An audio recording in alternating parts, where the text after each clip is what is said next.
Orange men kill babies. Adam Curry, John C. Dvorak. It's Sunday, March 8th, 2020. This is your award-winning Gitmo Nation Media Assassination episode 1223. This is No Agenda.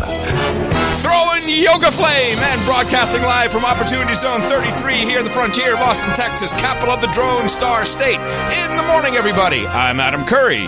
And from northern Silicon Valley, where we have shaved heads and fists in the air, it's International Women's Day. I'm John C. Dvorak. It's Crackpot and Buzzkill in the morning. Wow, man. Leave California. Is that what you got there? Is that all you have for International Women's Day? Shaved heads and fists in the air. No. Seriously? Is that what's going on? No. You're making that up, right? They screwed Elizabeth Warren. Oh, yeah, well, that's true. Oh, man, I just had to think. We had the New York banker, the former New York banker and his wife over last night. Yes, we hosted them. So that's why I was chuckling about Elizabeth Warren. I learned a couple things. Yes, we're all ears, everybody. I just want to make sure you're ready for me. Let me see. 4 main topics. 1, the New York Times sucks. It's now using the same model as Fox News. Pander to your audience. Caveat, he says that's the only way you can make money anymore in media. This is a revelation to him? Well, I don't know. I guess. Huh. Yeah. Then I have, yes. We talked about the economy and what's going to happen with the rebound from once coronavirus is over. And he said that apparently now people are talking about a U recovery. I don't know if, there's some people say at first it was, we might see a V recovery. And then I guess everyone's talking about a U recovery. Ooh. But he refutes that. And he agrees with our basic premise that this is not a big deal. That's kind of how he got to the bull crap from the Times. And, he says it says that a lot of Trump hate. He agrees Trump hate in the reporting. He also thinks it will pass pretty quickly. And he believes he has the mechanism that will reverse the trend of the market, but also the fear factor in the world. And that would be once South Korea definitively publishes its numbers, and he thinks it'll be somewhere like a tenth of a percent. He thinks it'll be extremely low, but that the South Koreans will be trusted because they can be trusted when they come out with numbers, and it will be positioned as such. And I like that. I think there's some validity to that. I agree. However, he says the United States, I said, hey, man, are we going into is this going to be a financial reset? What's happening? All these, there's a lot of stuff going on. And in fact, he laughed. Let me see if I have this. I laugh. Yeah. Well, what did I always say about Trump with the U.S. debt? What did you say? Well, you laughed about it just on the previous show. I said he wants to do a refi. He wants to refi our debt. I didn't laugh about it. I just thought it was. Yes, you did. Well, but listen. Here is the president at the town hall from earlier this week. Also, a lot of questions, Mr. President, about the national debt.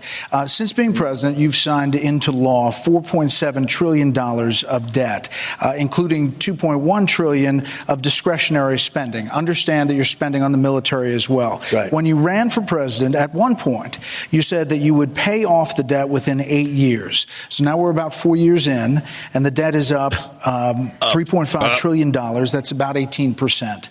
Republicans and Democrats obviously are not talking about the national debt a lot on Capitol Hill or on the campaign trail. So I talk about it. Do you care about the national debt? I do. I very much. And I'll always talk about it because to me it's very important. Now, the good thing about the debt is we're paying very little interest, almost nothing. This is a great interest climate. In fact, I want to refinance the debt. But I had to fix the military. There it is, man. Refinance the debt. Yeah. Construction guy. They're all the same. Refi. Just a refi. Do a refi. Then he said something interesting about where we're going to go. He says, it doesn't matter. He says, we are in the Japanese debt trap. And I'm like, Japanese debt trap. Yeah. He says, look at what happened with Japan, although there was an important difference. And I'm paraphrasing him. He said, in Japan, it didn't matter how much stimulus, whatever they tried to do, how much they printed, it made no difference. The economy just kept slowly deflating, which, of course, kind of backs up the modern monetary theory. But the problem Japan had, and he says the same goes for China eventually, is they don't have enough young people. And that's why Japan, just really can't get out of it. So his advice is we better get busy. We need to make more babies. That was his. He says that's the only way we can avoid it. And I don't see that happening with dogs. I don't see it happening with dogs either. With dogs replacing children in today's society. So I thought that was interesting. And then the final one, as we were talking a little bit more about coronavirus, he said, when you have, of course, it's International Women's Day. Mm-hmm. You have when you have a societal discouragement of having babies and families. There's a discouragement of families, which means a discouragement of babies. And this is built into the economy. It's built into the school system. It's built into the colleges. And that's why we have all these people that have furry babies. Yeah. And my baby has 4 paws and all these kinds of bumper stickers. Yeah. It's all built. The system is pushed the family. It's designed to destroy the country. And who is behind this system? And how do we stop them? With Soros. It's funny. I was talking to my buddy from Holland yesterday, Robert Jensen, and I didn't think to look for a clip, but he says apparently earlier this year, maybe it wasn't. Yeah, earlier, maybe it was at the end of last year. Soros apparently said, "Yes, there's only 8 months until the election, but in a revolution, 8 months is a lifetime." And so now the conspiracy-minded, of course, are thinking that all of this, including the coronavirus scare, has all been propagated by George Soros. And why not? Yeah, they can't die. And in the mode of never let a good crisis go to waste, the analysis from the former New York banker was pretty interesting about Silicon Valley is now. Is it Google, Amazon, Apple as well? They're all asking their employees to telework from home.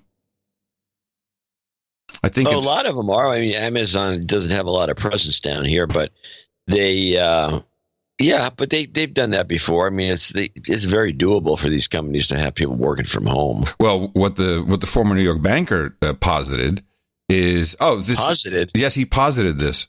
Wow. Just before AD, he posited it.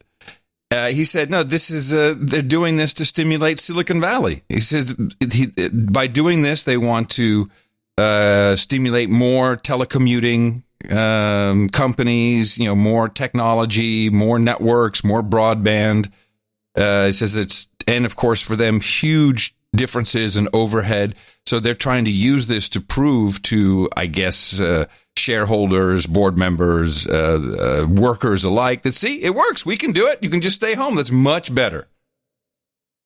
And I think there's something to it. That's not even close. That's what he thinks is going on. Yeah, I'm sure he does.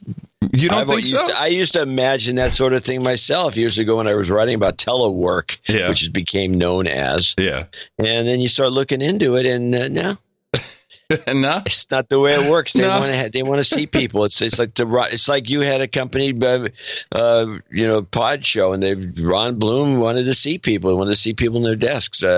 Everybody, all these guys in Silicon Valley, all these bosses, they don't like the idea of people working from home. Yeah, it sounds good on paper, and maybe you can sell it to somebody, but in fact, they want to see bodies. So I control these people.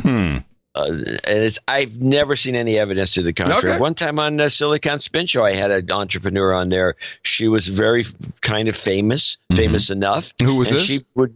I'm not going to mention her name. Oh, okay. But she would go on and on about it. I don't understand why they have to be in the office, because sometimes we have a meeting. We need we need to have teamwork. We need this camaraderie. It has to be in the present. And I got into a big argument with her about telework. No, that's no chance of that happening with this mentality. Interesting. Okay. That's why they have all these big buildings. That's why there's this Salesforce Tower. This tower is mine. I am the king of this tower. Well, 3 out of 4 for the former New York banker is not bad then. Not bad. And we might as well. It depends on the U thing. I think I'm also of this. I subscribe to the U idea, the V recovery, a U recovery. I think your recovery would be better. No, but he says it's going to be a V. He doesn't say it's going to be a U. He said, I know. It's when he says V, I think U. 2 out of 4 ain't bad, ladies and gentlemen. Corona virus. So we might as well stick with that for a moment. It's kind of hot. And I do have the bill that was signed into law by the president on Friday, the Coronavirus Preparedness and Response Supplemental Appropriations Act. Money, money, money, money, money. But first, let's find out what happened within the hour after the president signed this bill, which contains appropriations, means distribution of money, to the tune of $8.3 billion. Within the hour, our fearless leader in Austin, Mayor Adler, canceled South by Southwest. Disaster declarations from both the city of Austin and Travis County canceled what would have been the festival's 34th year. Community leaders saying people's health is just more important. This is a evaluation that is ongoing daily, with decisions made daily. Friday afternoon, just days from the start of South by Southwest, the city of Austin canceled the festival with a disaster declaration. At the same time, the county issued a similar declaration. To festival gatherings that are attracting individuals from areas that have documented cases of person-to-person transmission of COVID-19, and also those participants would be expected to be in close and sustained proximity with one another. But just 2 days ago, the city's health officials said that canceling the festival would not stop the spread of coronavirus in Austin.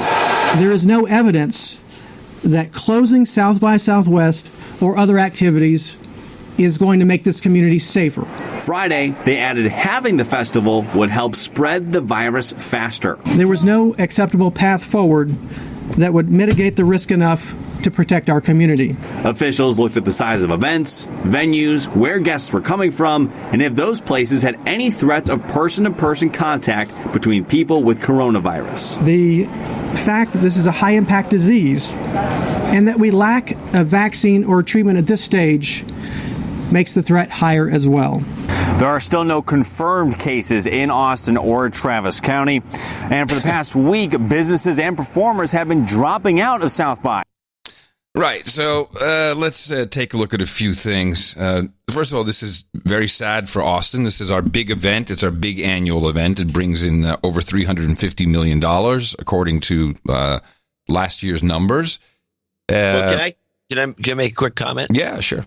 Couple of things. One, they said they're canceling the event for health reasons. Well, if that was the case, they would have canceled it years ago. Yeah. I don't know if you've ever, the drunk fest that it is. Uh-huh. The other thing is, as soon as I hear all this, because I know people were starting to bail. Yes. We're going to do it anyway. Then this guy bails, and then that guy bails, and then this guy bails. It was headed to being a money loser if it kept on. And you probably know the answer to this, but is it possible that it was canceled officially because that triggers some insurance clause to keep these guys from losing their asses? Well, the insurance clause on the South by Southwest organizers is unclear. There's conflicting reports. But the reason why this was signed an hour within the president signing it into bill, this declaration was made, is very obvious from the money being distributed. There is emergency money. And, you know, when you look at $8 billion, and I'll break it down a little bit, it doesn't sound like a lot, but when you break it into hundreds of millions and you see how many hundreds of millions that is, and you think $100 million is a lot of money, the most important chunk of money is $475 million, which will be made available to cities and they also do tribal areas, stuff like that, but cities who have declared an emergency. And that $475 million says here, the $475 million of the funds made available in the preceding proviso shall be allocated within 30 days. It's like, gotta rush, gotta spend it quick, gotta get it out there. So I think Adler, of course, had no choice. There was a MoveOn.org or Change.org petition, which to me is always like, okay, you got 50,000 somethings. 50,000 people signed this. Nah, I don't know about that. Maybe not. I don't know exactly but you know, as a Democratic mayor, he had no choice. You know, and for him, it's the easiest one. It's like, if I just bail out, you know, if someone gets sick, then I'm screwed. Now we're going to get the money anyway, so maybe some of that money goes to compensate South by. But there will be programs for small businesses as well. I'll read some of that to you. But here's the, to me, disgusting thing. The same day in the evening after this announcement was made, the mayor posts a video with the city attorney, who you heard speak there, and his health official. And they're sitting in one of Austin's better-known eating establishments. And they got tequila, and they're drinking, and they're eating. And during this eating and drinking of the food, they record this video. I'm here with our senator and our county judge. Oh, senator. Standing with Austin. You know, we canceled South by this week. There are a lot of people that are hurting because of that. Now is the time that we should be going to restaurants, going to clubs, buying musicians, merchandise, helping one another. We want to make sure that everybody knows it's still safe and a wonderful thing to stand with Austin, to eat with Austin, to take ride shares with Austin, and to go see local bands with Austin. So y'all get out and enjoy yourselves. Go to the bars, go to the clubs, listen to the music, tip your waiters, tip your bartenders. And if you want to, you can make a contribution at the Austin Community Foundation, and that's austincf.org. You can make a contribution to help those people who are hit the hardest by this and are the least likely to be able to come out of it. Stand with Austin!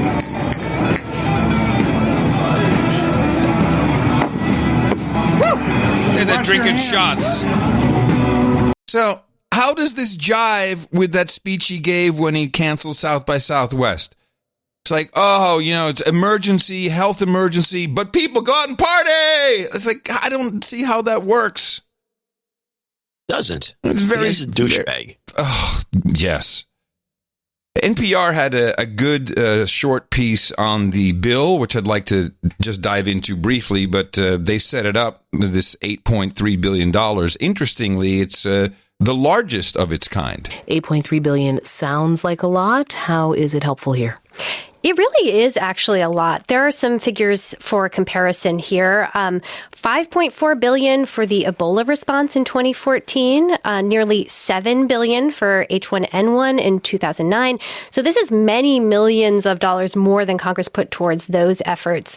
One important point, this is quite a turnaround for the Trump administration. Just last week, they requested only $1.25 billion in new funding. They wanted to move money around to get to $2.5 billion. And they defended that figure as members of Congress from both sides of the aisle said this really seems like a low ball. The president did say last week he was open to more, and that is what he got, $8.3 billion, more than 3 times that initial ask. To which the president said, oh, you 8? Okay, I'll take it. So this is, as I said, the Coronavirus Preparedness and Response Supplemental Appropriations Act. What this is a division of that $8.3 billion. And the main takeaway from this is it's incredibly fuzzy as to what this can be used for. But in general, it is for preparedness. Well, actually, I'll read it verbatim. Let's start first with some of the chunks of money, which are really ill-defined, do require an additional designation by Congress before it can be used. And that's kind of peppered throughout this thing. So there's still some power strings, because this is so obvious. You know, the president didn't see a need for a lot of money. Chuck Schumer jumped in, and this is so typical of Washington, D.C. Everybody jumps in. They've all got their, I need some money. Hey, I need some money over here. For instance, an additional amount for the disaster loans program account for administrative expenses to carry out the disaster loan program for the Small Business Act. $20 million goes there.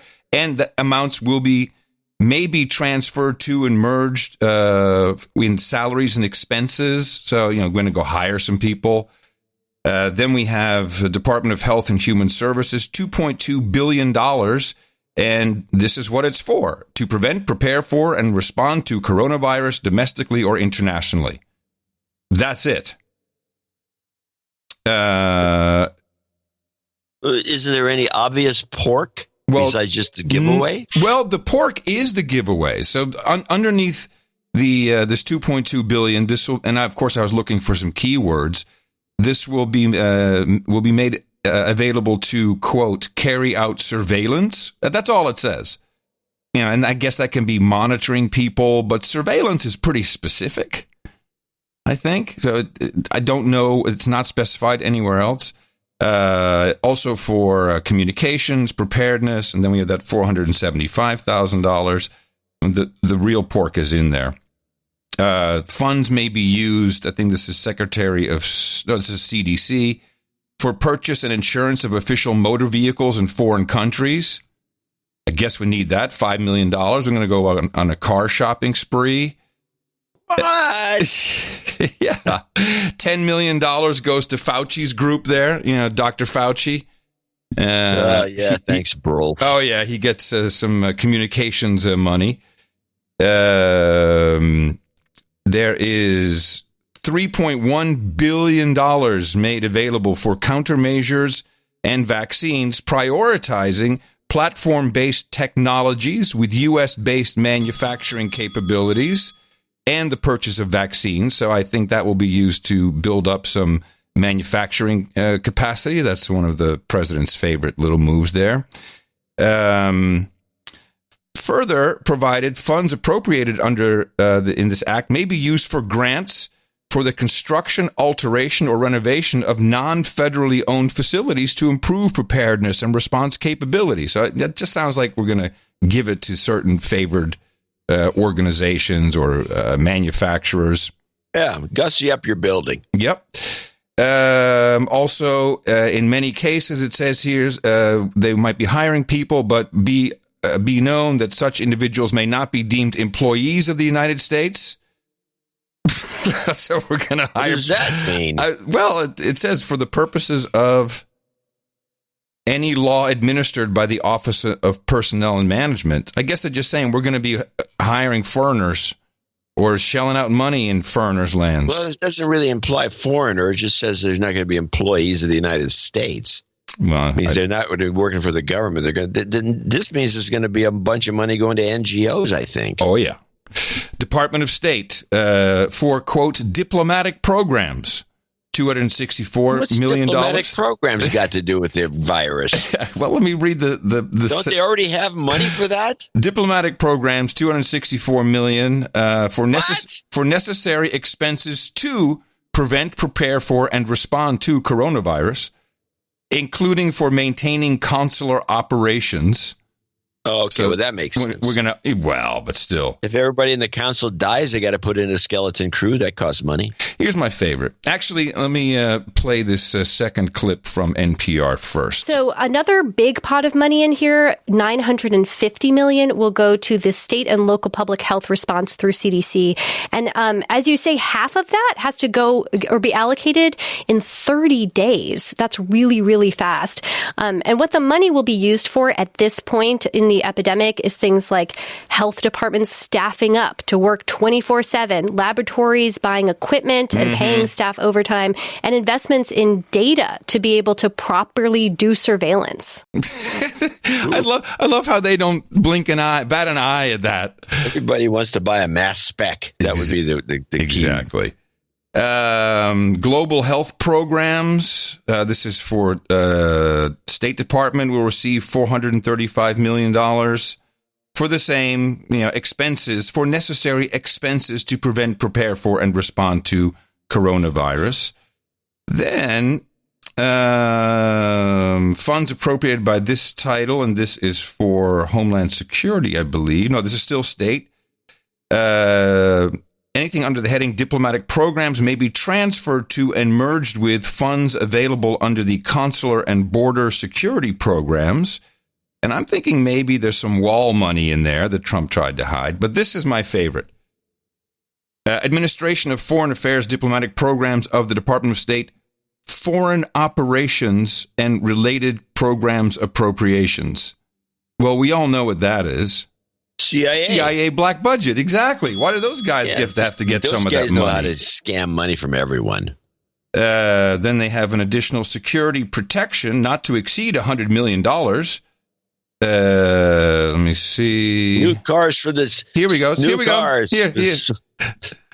Amounts transferred by Congress for overseas contingency operations / global war on terrorism. I mean, come on. It's like everyone's just taking money. They're just stealing little bits and pieces. Oh, I think I'll grab this. This is a nice little bit. Yeah. Nice work if you can get it. Now, one other important designation in this act is they have the term coronavirus. So what do you believe the legal term for coronavirus should be in this document? I think it should be specific to the COVID-19. Yeah, but that's not what it is. It's SARS-CoV-2. Yes, this is what, by the way, I sent you that clip of the Army and their little group of a guy from Fort Detrick and a bunch of other, I would say, creepy people, but very knowledgeable. They all called it, that's what all of the Army calls it. Yeah. They call it SARS Corona 2. Yeah, because it's extremely similar to SARS Corona 1. Yeah. And I don't understand, why did we have to have a COVID-19 then? This is odd. When I first heard this SARS Corona 2, which is the designator that's used by these guys, I thought to myself that, well, this is, it's Army, so, they're always very good about finding the right title and making it sound militarized. Yeah. I felt exactly the same way. What was all this rigmarole, this falderall about COVID-19 when it's really SARS Corona 2? Yeah. It's the SARS virus. Now, of course, the rumor mill and the internet has it as it's SARS that's been injected with HIV. Yes. And so you keep hearing that. I don't know that there's any evidence of that, but because it's all bull crap, it sounds to me. Well, but I think it's just SARS too. Well, here's the prediction I make, and I think it's a fairly good one. This was signed on Friday the 6th, so by April 6th, this should all be over. 30 days from now, it's all done. Everyone has their money. We know it has to be spent. The important money has to be spent. Here, Adler, within hours, is already acting like it's party time. So transparent and obvious. That's a great point. First, he cancels the event. It should be a sad time, but no, now he's out partying. Yeah, and everybody else come on and party. Doing shots, you say. Woohoo! Yeah. We're doing shots. Yeah, the three of them do a shot at the end of the video. And meanwhile, the actual information is just never really brought to the top of the stack. We are still... I'm sorry, I should say who this is. This is Admiral Brett Giroir. He is the Assistant Secretary for Health and Human Services. We are still very early in understanding, all the evidence isn't there, so I want to caveat that. But to set some foundation, the typical mortality. Caveat that. Is that wow, bad? what a usage. What are you supposed to say? I would like to add a caveat. A caveat is a noun. A noun is I would like to add. A caveat. You can't. Well, you don't caveat something. It's right. Turning it into a verb. Give me a break. I mean, that is classic. He's trying to do a Google move, turning a noun into a verb. I got it. We are still very early in understanding, and all the evidence isn't there, so I want to caveat that. But to set some foundation, the typical mortality rate for seasonal flu is about 0.1% or 0.15%. The best estimates now of the overall mortality rate for COVID-19 is somewhere between 0.1% and 1%. Okay, that's lower than you heard probably in many reports. Why is this? Number one is because many people don't get sick and don't get tested. So probably and this is reflects the overseas experience. So probably for every case, there are at least 2 or 3 cases that are not in the denominator. So I just want to sort of scale that it's certainly could be higher than normal flu. It probably is, but it's not likely in the range of 2 to 3%. So our best modeling, again, you have a denominator problem, and I want you to understand that only the people who are really sick or have symptoms come in and get tested. So based on the models we have right now, we estimate the mortality as 0.1 to 1%. Yeah, of course, no one wants to look at their models because that's only good for climate change. Yeah, models. Computer models. Yeah. Now, the last show, I believe it was the last show, I had, or the show before, I had a clip, 2 clips in a row to point out the idiocy of this whole thing, which one guy says, it's 3.5%. Oh, yeah, the Harvard professor, the expert. And then the expert came out. Well, first it was somebody else said 3.5%. Then the expert came out using that data and his own data, the expert, who predicted by the calculations, by the numbers he just threw out, we calculated it, 10 million dead. Yeah. Now they get this money. All this money shows up, a bunch of free money. And now we go from the 3.5 and 10 million dead to, it's kind of maybe worse than the flu. A lot of people have it. They don't report 30 days, John. 30 days. 30 days, and it's all over. It'll all be over. In fact, on MSNBC, they're already done with the death and destruction part. They're moving straight on to politicization. And this is that Princeton professor, Eddie Glaude, real smug prick. But I was thinking about this in terms of politics, right? Right. That's how professors at Princeton talk, right? But I was thinking about this in terms of politics, right? We talked about the business community finally not kind of sticking with Donald Trump. But this may be, and Nicole, I should mention this with a little trepidation, but this may be Donald Trump's Katrina. Yeah, you can have trepidation because of my role in that. I mean, let's just lean into that for a minute. Hey, let's just lean into that for a minute. John, we got to talk like that. Let's just lean into that topic for a minute. My role in that. I mean, let's just lean into that for a minute. I mean, Katrina was the moment when all of the things that felt incredibly incompetent about the Bush presidency, the appointment of Harriet Miers to the Supreme Court, the botched attempt to pass Social Security privatization. I mean, I lived it. I can go through the whole. Stop. She just can't sit there and lie like that. Now she was in the Bush administration. She was in the press office. So she's quoting her own administration here, Nicole Wallace. Harriet Miers was not put on the Supreme Court, as we know. It was a suggestion that floated around. Nobody took it seriously. Okay, let her continue. I'm sorry. Supreme Court. She's a horrible person, this woman. Well, that's why I bring her up. Botched attempt to pass Social Security privatization. I mean, I lived it. I can go through the whole list. We gave them a proof point that we were indeed incompetent, and also people died. I mean, this has the making structurally for the same kind of moment. Right. If there's any moment that would shake that 40%, the folks who would allow him to shoot someone and write down 50. If there's any moment, it's this one, because it's babies, it's friends, it's loved ones. It's old people in nursing homes that can't have their daughters. Do you hear what this a-hole is doing? It's like, this is different because it's babies that'll be dying. Babies will be dying. Orange man kill babies. It's this one, because it's babies.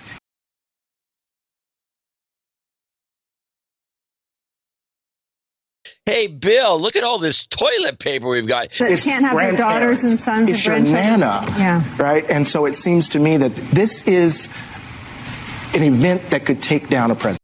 Oh, yes. It could take down a president, this event. So I think everyone's kind of getting over it. The clock is ticking down 30 days and we're good to go. And you can wait for the U. I'll take the banker's advice on the V. Yeah, good. A note from Black Knight of Seven Hills, Cincinnati. Adam John, listening to the show, had some intel to share.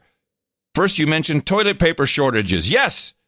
By the way, I went to Central Market yesterday, and I saw people in the parking lot with their trolleys filled with toilet paper. Wow. And it was super busy. There was no shortage inside. But however, it may be different on the West Coast. As our producer says, yes, particularly on the West Coast, but in general in the U.S., retailer inventories of toilet paper are critically low. I'm being told... Well, wait, he has standing here. Hold on. I'm being told the retailer warehouses are essentially empty. I work in the consumer supply chain, and we're being told that toilet paper, hand sanitizer, and bleach are essentially out of stock nationwide. We're making paper as fast as we can and are unsure if we should expect a huge drop-off in April as people work off. Yes, exactly. Well, yes. Or if people will use more because they have so much and demand will just level off. So we're preparing for both possibilities. But you don't use more toilet paper because you have so much. Hey, Bill, look at all this toilet paper we've got. Yeah, I'm going to wipe myself for no good reason. This is nonsense. Hey, man, he's one of our producers, so go easy on him. This is probably management that's saying this. All right. Further, my wife and I work I'm sorry for our producer that said that. Yeah, man. Well, I just don't imagine people. We've got more toilet paper, so let's use more toilet paper. Okay. No, well, I don't know. Maybe how about this? If coronavirus is over and so within 30 days, and everyone's got gobs of toilet paper, then I can see where people are like, hey, we're not dead. And wipe some more. Maybe. It's possible. Further, my wife and I work in major Cincinnati-based companies in consumer goods and groceries, and in the social justice warrior times, they cannot be seen as putting the employees at risk. Therefore, although travel isn't technically banned, we are being encouraged to not travel. To that end, we've elected not to participate in Tissue World, the paper industry trade show for toilet paper and paper towels. This is a show I would like to go see. Wow! Can you imagine a trade show for just toilet paper and paper towels? Wow! And that is unimaginable. There may be some great innovation that we don't know about. You see, maybe they have the shells. Was it the shells or the rocks? The pebbles? I can't remember. I have no idea what it could be at one of these. This would be that. You're right. This would be a show just worth going to, just to go to it. Yeah. Thank you very much, Black Knight of the Seven Hills, Cincinnati. Yeah, I got a kick out of it. Thank you, Black Knight. Let's use more toilet paper because we got more toilet paper. Let me see what else we have. No, we'll skip that. Jack Dorsey is rethinking his plan of living in Africa amid the coronavirus outbreak, which we might want to note again is not in Africa. Although Uganda has, what did Uganda do? Uganda cancels all international conferences, issues travel ban. Lombardy now, in Italy, a little north of where my sister Willow lives, they're on lockdown. And another one of those Illuminati numbers, 11 million people, just like Wuhan. 11 million people are shut in, locked down. So we'll see how that goes. I missed that story. Jack Dorsey Taliban beard is going to rush off to Africa because he's afraid of what is wrong with these people? He was going. He had this plan to to move like a second headquarters or something. He wanted to do something in Africa because his Swami told him to. I don't know. And now he's rethinking that. Isn't that what we used to have Swamis? Back in the 70s? Yeah. Your Swami. He probably has a Swami. I bet he does. United Nations, I'm just reading through the headlines. United Nations refuses to call coronavirus outbreak a pandemic. So we know that's still based upon the pandemic bonds, which they don't want to trigger. And I think they won't be triggered because now the U.S., the one thing Donald Trump is always bitching about, that we're the ones ponying up. Here we are. Not the bondholders, not Germany, not Japan. No, we're going to pay for it because we got more than $1 billion going overseas. More than that, actually. And let's see. Back that NPR interview. And to be clear, is this all domestic spending or is there any money being offered to other countries that are dealing with the outbreak? Yeah, so this is interesting. The Trump White House did not request any funding for an international response. The head of the coronavirus task force and Health and Human Services Secretary Alex Azar actually told Congress they were focusing on the homeland. But Congress in this law did include over $1 billion for the international response. And that could be used, for instance, to help low and middle income countries shore up their resources to be able to contain or mitigate outbreaks. Experts I talked to were really pleased and quite actually relieved to see this funding in there. It's shameful. There's a pandemic preparedness fund funded fully, ready to go. All the World Health Organization has to do is say, yeah, it's at that level. And I think the numbers are there because it's specific numbers. But no, we'll pay for it. Don't worry about it. These jackasses in Congress, man. It's unbelievable. It really is. It really is. If you were on the other side of the fence getting all this free money, you wouldn't be bitching and moaning.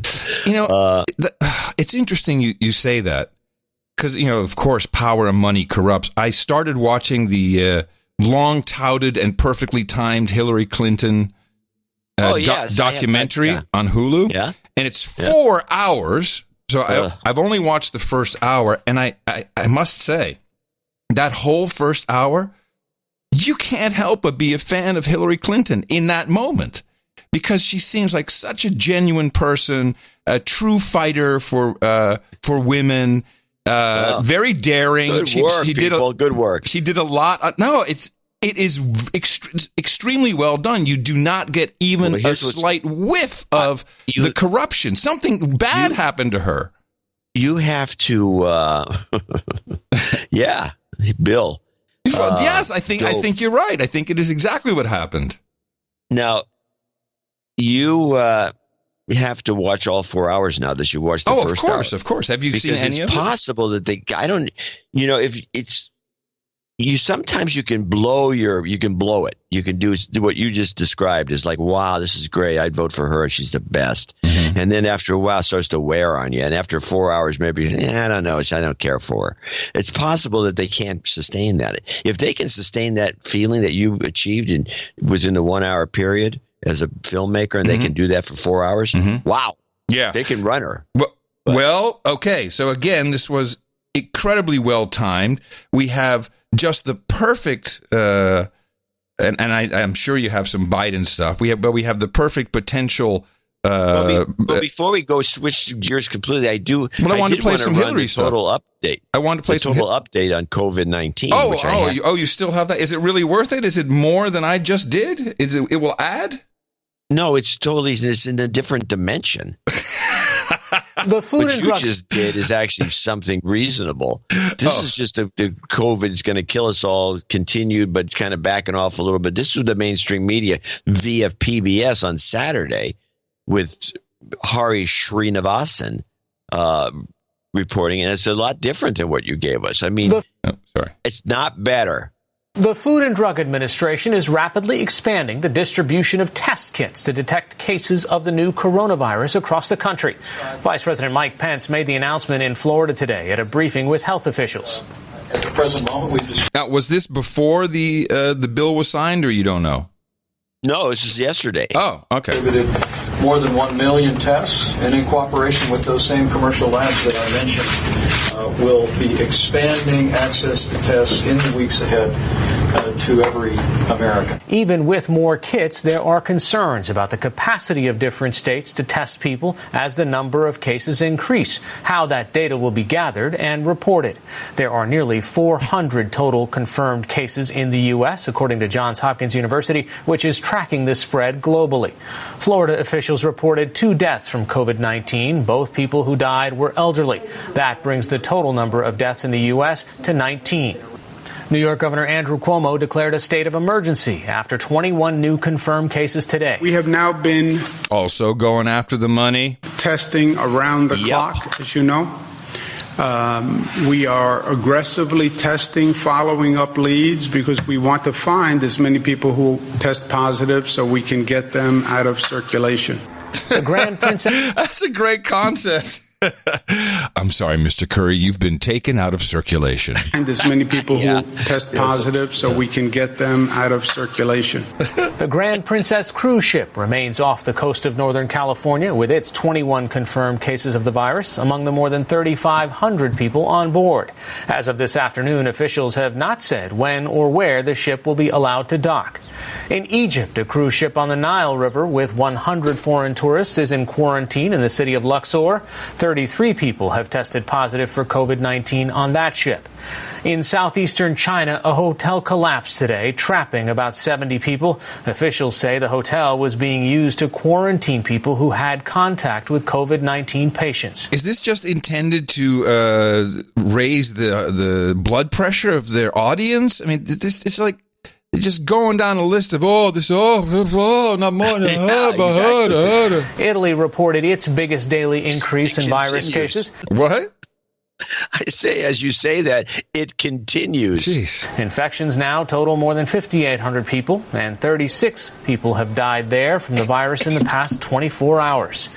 In Iran, 21 people have died from the virus just since yesterday, one of them a member of parliament. The number of confirmed cases in Iran is also more than 5,800 people. U.S. health officials continue to caution that the immediate risk of being exposed remains low and that the majority of people who contract COVID-19 will have flu-like symptoms and will recover. Wow, thanks for putting some actual info at the very end. Oh, my goodness. All right, I'm closing the door on this sucker. When I step up in China, I step correct. Wuhan. From the North China Plain all the way to Quebec. Wuhan. All right. Back to Hillary for a moment. The woman does fascinate. So just the release date of this documentary, it is all about her running for president, from what I can tell. And, of course, she's doing the rounds, and she showed up on Fallon. And, of course, we needed to talk about the current 2020 candidates and the primary for the Democrats, and it's always interesting to check in and see what HRC is thinking. What do you think of that? I thought it was very exciting because starting in South Carolina, he had so much energy, and what he had to say was, really enthusiastic and positive, and about what he was going to do and who he was. And the people of South Carolina obviously rewarded that. And then that kind of set off this momentum, and it carried him. He won all but, 3 states. Yeah. Why do you think people connect with Joe Biden? Look, I've known him for a really long time. I think people know he is a deeply decent person. He is a kind person. He doesn't take cheap shots at people. He doesn't insult people as a way of, trying to put people down and lift himself up. He is such the opposite of what we currently have in the White House that I think, I really think a lot of people, had a chance to think about it as this contest got going, and decided, boy, the most important thing is we retire the incumbent. That's more important than anything else. And he has the experience. He knows what needs to be done. He can repair the damage that he would be inheriting. So I think that's what was going on in people's minds. Yeah. Now, Hillary is clearly talking about herself here. She doesn't believe a word of that when it comes to Joe Biden.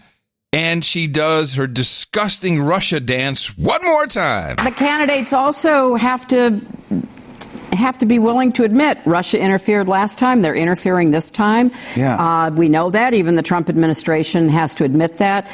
So the propaganda. It's just not true. Wait a minute. Did I miss something?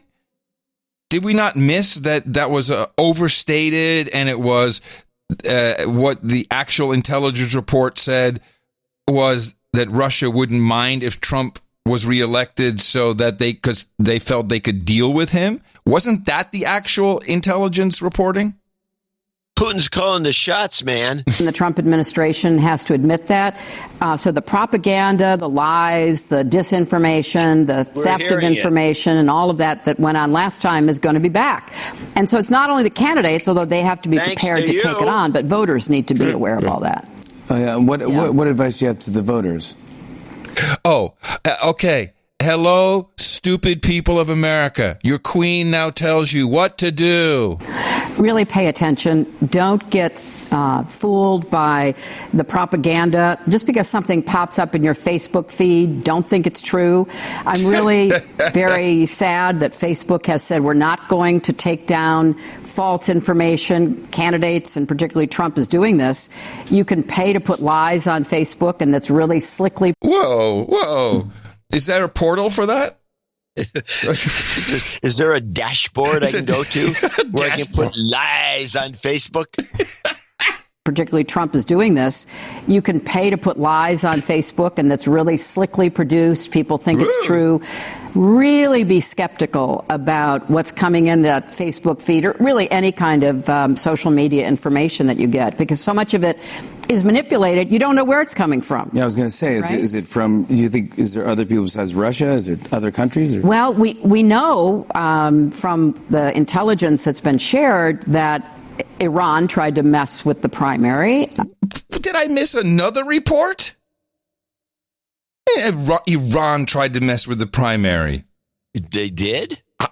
She says, when was this? She says, we know. Which primary? I don't know. What is she? Is she still read in to everything? Is she top secret? I mean, I guess she has clearance. I don't know, but this one was new to me. The intelligence that's been shared that Iran tried to mess with the primary. But if you were a foreign adversary of ours, or if you just wanted to mess around with us, why wouldn't you try? Because it worked last time. So, hey, get in there and try to pretend you're for somebody else, or pretend you're, a certain kind of citizen and you have a certain set of beliefs, and you try to, gin something up. So, yeah, I think all of that's going to go on and is going on as we speak. Oh, thank you, Hillary, for our Intel update. Luckily, over at the Hulu premiere, someone actually asked the question that would be on my mind. Because the most important thing for our country, not just for the Democrats, all Americans, is to defeat Donald Trump. That's what I'm going to be working toward. And Joe Biden had a big night last night. Would you consider being his VP if he asked? Oh, I'm not even thinking about that. I was very pleased that we had a huge turnout. People really are focused on beating Trump, and that's what they should be focused on. Interesting how she answers the question by saying, I'm not really thinking about that. Well, why do you say that? Because she could have just said no. She always has to leave it in the middle. And we all know, we all know that say no. We all know that said no. She could have just said no. Yeah. But of course, we got a clue from Amy Klobuchar. By the way, that is a sign. That is a sign of lying. Of course. Well, the simplest thing you do is you say no. Or you just say Iran. I don't know. It's fine. Iran. They got new technology over there. So this is the clip. I found the clip of Amy Klobuchar apparently gaffing out by saying that she was happy to join the Biden ticket. Now, I'd congratulate you for finding this, because I could not find this clip. Oh, yeah. Well, it irritated me. Whenever I see an article and there's, it states something with quotes and there's just a picture, I go looking. Yeah, I went looking too, but then about halfway through, I said, wait a minute. This is out there so much. Adam will start looking and he'll find it. I'm done. And I said that day, I could not think of a better way to end my candidacy, as hard as that was to do with our beloved staff and everyone else, than to join the Joe Biden. Kidding. Then to join.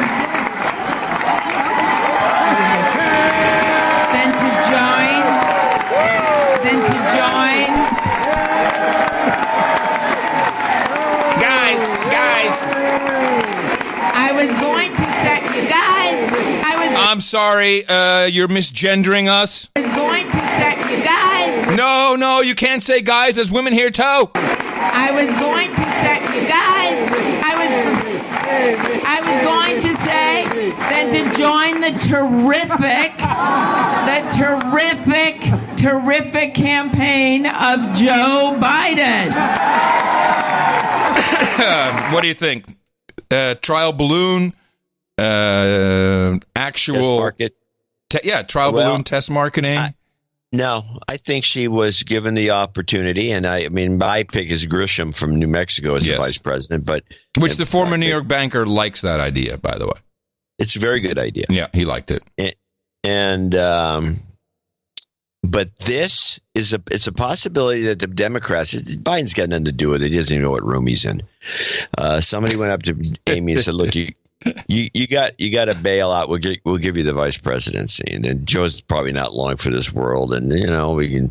So you think that she got it? You really think that they asked her? Well, the reason that when she did the gaffe, she goes, "I did ticket," and then she instead of saying if she was like, "Oh, I gave it away," or it was a gaffe, or it was actually a gaffe, she would have said, yeah, Joe, I didn't join the ticket, but believe me, I would if I was given the opportunity, because that's how much I like this guy, Joe Biden. Right.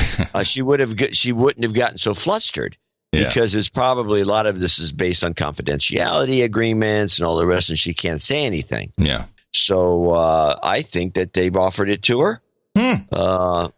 On a contingency basis. She may have blown it right there. That's why she was so nervous. Yes. She got all flustered because, oh my God, now they're going to take it away from me. We did get a quote from her after that gaffe. Here she is.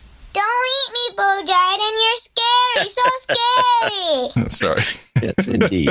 And so I think, it's a possibility. And that would, of course, it takes Grisham out of the picture. And it would explain why Amy just bailed so quickly and left the Warren hung out to dry, as it were. Yeah. And she doesn't know what. She's beside herself now, Warren is, because she can't. Because the party's on her case too. There's people over there saying to her, "Let's face it, you can't. You can't endorse Bernie." Here's the thing: he's not even a member of the party. You understand? And by the way, you and him got into this beef. Do you remember that? He called you a liar and all the rest. And so you have a good excuse not to endorse him. Throw it to Joe. Who do you think has the better relationship with the unions? Should be Bernie, I would presume, right? There's no evidence of this. Biden is old school Democrat, old union guy. Well, I'll tell you why I asked. Big. I'm talking about big unions. Yeah. I'm talking United Auto Workers. Is that big? It's as big as it is. Yeah, it's one of the biggest. Well, so I've been a member twice. I might add. Well, here's my question. I find it incredibly coincidental that after 5 years, they've been working on this case. Just 4 days with a weekend, 4 days before the primary in Michigan, we have this story. The United States of Michigan, of course, Detroit, Michigan, Motor City. The United States of America is charging Mr. Jones with one count of conspiracy to embezzle union funds and conspiracy to aid racketeering activity. This is the former United Auto Workers chief who has been indicted for the horrible crimes. Listen to them. and one count of conspiracy to defraud the United States by failing to pay taxes on over $1 million that he and his cohort stole from the UAW. The allegations are that in connection with his UAW roles, Mr. Jones conspired with other UAW officials to steal over $1 million in UAW money and property. Instead of that cash and property going to help the men and women of the union, Mr. Jones spent it on his own personal enjoyment and on the whims of other high-ranking union officials. Mr. Jones, together with UAW officials Vance Pearson and Edward Robinson, spent UAW money on items that the workers of the union could scarcely afford. These improper expenses were completely unrelated to union business, such as luxury condos and villas in California, lavish dinners at expensive restaurants, premium liquor, 5 sets of custom-made golf clubs specially designed by a golf pro, horseback riding on the beach. Now, there's a couple more in here, but yes, I found it here. The United Auto Workers endorse Bernie Sanders. So the way I read this is Bernie Sanders. You really want, this is the guy who works with these people, but these people is your unions. You want, oh, this is horrible, and look at what they're doing. And I love the specification of these horrible crimes. Designed by a golf pro, horseback riding on the beach. Over $100,000 in golf green fees, golf clothing, sunglasses, and tips for caddies. Tips. Over $60,000 in high-end cigars, humidors, and cigar paraphernalia. Over $8,000 in spa treatments for UAW officials and their spouses. And much, much more. I'm thinking we got to find us a union. Sounds like party. This is really a great clip. They're doing this to screw Bernie. Well, let's analyze that for a moment. Okay. The golf, the emphasis on golf, of course, is elitist. Trump. Yep. Oh yeah. Trump. Yeah. Trump. Yeah. It's just like elitist Trump. Horseback riding on the beach. This is not what a union man would do. It's just showing some effete. It would have been better if he said romantic horseback rides on the beach. This is part of the. It's kind of like a reverse smear to make Bernie an elitist, and it's all these socialists. They want to take your money and they're going to use it for their own pleasure, and which is what you wanted, the kind of argument you want to sell people, and to kill this idea of socialists being anything but assholes stealing your money, and then they're driving around the big luxury cars and they're making you do all the work and tips for caddies. And tips for caddies. and so this is really, and again, it would and the party that would be tight with the a lot of dimensions are the upper echelons of the Democrats, and that this would be the way to go. This is a fantastic clip, and you're right. It's all about Bernie. It's all about embarrassing Bernie in some awkward way. And once they gave the endorsement to Bernie, there's no reason the UAW should endorse Bernie. By the way.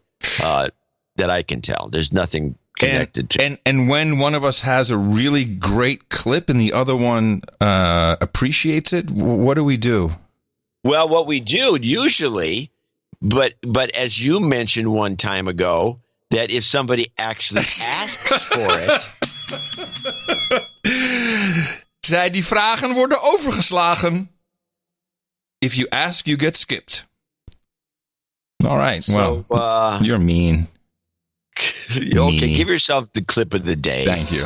Everyone's calling for it, man. Clip of the day. So I want to get back to this analysis of Biden. That was great, by the way. That was one of the best out of the blue things. These guys are when these guys, which I said, by the way, a month ago, when the Democrat elites decide that they don't want Bernie. Then Bernie's done. I mean, this makes the thing they did with Hillary, where they just had a few memos about how to screw Bernie. This makes it look like that looks like Sunday school compared to what we're witnessing here. This is dynamite. This is real professional. It's high-end stuff. I mean, they got a high-end. We're getting rid of this guy. And they got a U.S. attorney to roll it out. And with those words, to really, not just embezzled funds. No. Let's really spell it out what these horrible wrecks of human beings have done with your money. Yeah, your money. Yeah. Now, we talked about Brooks on the PBS NewsHour going on about how Bernie had the message and nobody could beat him. And then, now this is a week goes by. The next thing you know, Bernie's in the toilet and Biden, the gaff machine, and I have a bunch of them today. Yes. Is kicking his ass. So what is Brooks going to say? So this is his thing on explaining it. He's kind of baffled by it. He's always baffled, this guy. He was baffled by Trump right to the end. So let's go with Brooks on the Dems community shift. Oh, I've never seen anything like it. It was in the 48 hours after South Carolina, the polls were moving so fast. Some pollsters were saying that polls that were 12 hours old were obsolete. And it was a spontaneous move by millions of people all around the country in different demographics. Spontaneous. Turning as one and reaching the same conclusion that it's got to be Joe Biden. And why they didn't do that 6 weeks ago or 4 weeks ago, I think first, Super Tuesday forced a decision on a lot of voters all at once. Second, you had an amazing act of political selflessness. Amy Klobuchar could have won Minnesota, and it would have been a nice feather in her bonnet. And she said, no, I would be selfish. And Pete Buttigieg did the same. And so you had a party establishment, frankly, doing the right thing. But more important was the rank and file voters who just... They looked at the reality, and like a community is more than just a bunch of individuals. A community, people have common values. They sense each other's movements. And I really think the Democratic Party acted like a community, moving all at one moment. A community. Now, a couple of things that are interesting that we're going to witness as we continue on this married journey. The media has decided, since the media is part of the Democrat Party, they have decided to cover up Joe's gaffes. Now, I'm going to refer back to my essay that was linked in the newsletter a couple of newsletters ago, which is that this is really all about the money because they've already given up. Maybe Biden could win, but it's who cares? We don't want to lose the money. They need the money for the down ballot candidates and all the down ballot people. And they're going to lose it all if Bernie gets nominated. So they're going after him. Yeah. And here's this is my favorite clip, which I think should be kept around. This is because especially for your use. This is Brooks on Bloomberg advertising. I want to play this with it in mind that the newspapers and magazines and everybody's always, promoting the idea how advertising works and how it works so well. And then we hear, of course, this is on PBS, so there's no advertisers involved. You probably would have not heard this analysis on any of the network stations. On Bloomberg, I started this thinking you can't buy your way in votes in a presidential election. There's too much free media. Good ads don't do it. And I think there's a lot of political science evidence to this that advertising, especially in a high-profile campaign, just does not work. And Bloomberg did not help himself in the debate, but I don't think ads enough to get you votes. Well, hold on a second. Is that just television, or is it all his Facebook and Instagram stuff? 'Cause I don't know, man. The Russians did pretty well with $110,000. I got to keep saying that. This blows people away. Russians did great with $110,000. And by the way, don't forget Citizens United and the Koch brothers. Yes. Oh, my goodness. How come you don't bring those guys into the conversation, Mr. Brooks? All the Democrats do is moan and groan about all this. Koch brothers and the Citizens United and all the rest of it, and they can't get it. So they're conflicted with this. Very conflicted. Yeah, they can't drop it. You can't say that on TV. You can't say that advertising doesn't work. I'm amazed he's still alive. Now, which brings us to a side clip, which is the idiot, one of the members of the New York Times board. This is, and I'm happy you're playing this. I clipped it too. It is important to record this and have it in our show for future generations to enjoy. She's talking with Brian Williams on MSNBC, and this is what we hear. Wait, let's just set up. It's Brian Williams, MSNBC. It is Mara Gay. Mara Gay. Yes, and she's on the right. But the tweet itself is from Washington Post reporter.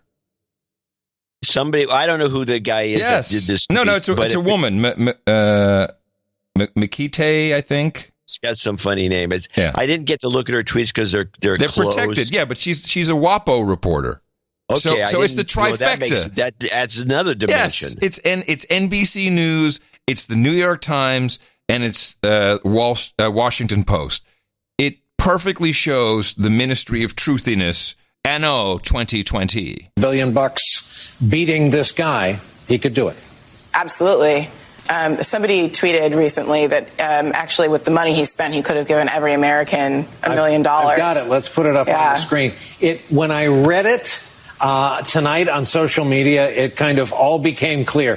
Bloomberg spent $500 million on ads. U.S. population 327 million. Don't tell us if you're ahead of us on the math. He could have given each American $1 million and have had lunch money left over. It's an incredible way of putting it. It's an incredible way of putting it. It's true. It's disturbing. It does suggest, what we're talking about here, which is there's too much money in politics. My favorite is, it's true. It's true. I'm a reporter. It's true. Damn it. I mean, Brian Williams is like, we forgive him because that's part of his charm now. So 300 million people times $1 million, of course, is 300 billion, which is not what Bloomberg spent. He spent what they said, which is about 500 million. But to come up with the idea, it would be about $1.50 if somebody did the math. It's easy enough to figure out. But they figured that it's the same as giving everybody $1 million, and this makes logic. First of all, to say that in the first place, you have to stop and think. You have to say, wait a minute, maybe my math is off here because that doesn't sound right. It doesn't sound right. This is a problem with these reporters. They can't. They had this there's no sniff test for them. Exactly. It doesn't sound right because it's not even close. You're off by a factor of 1 million.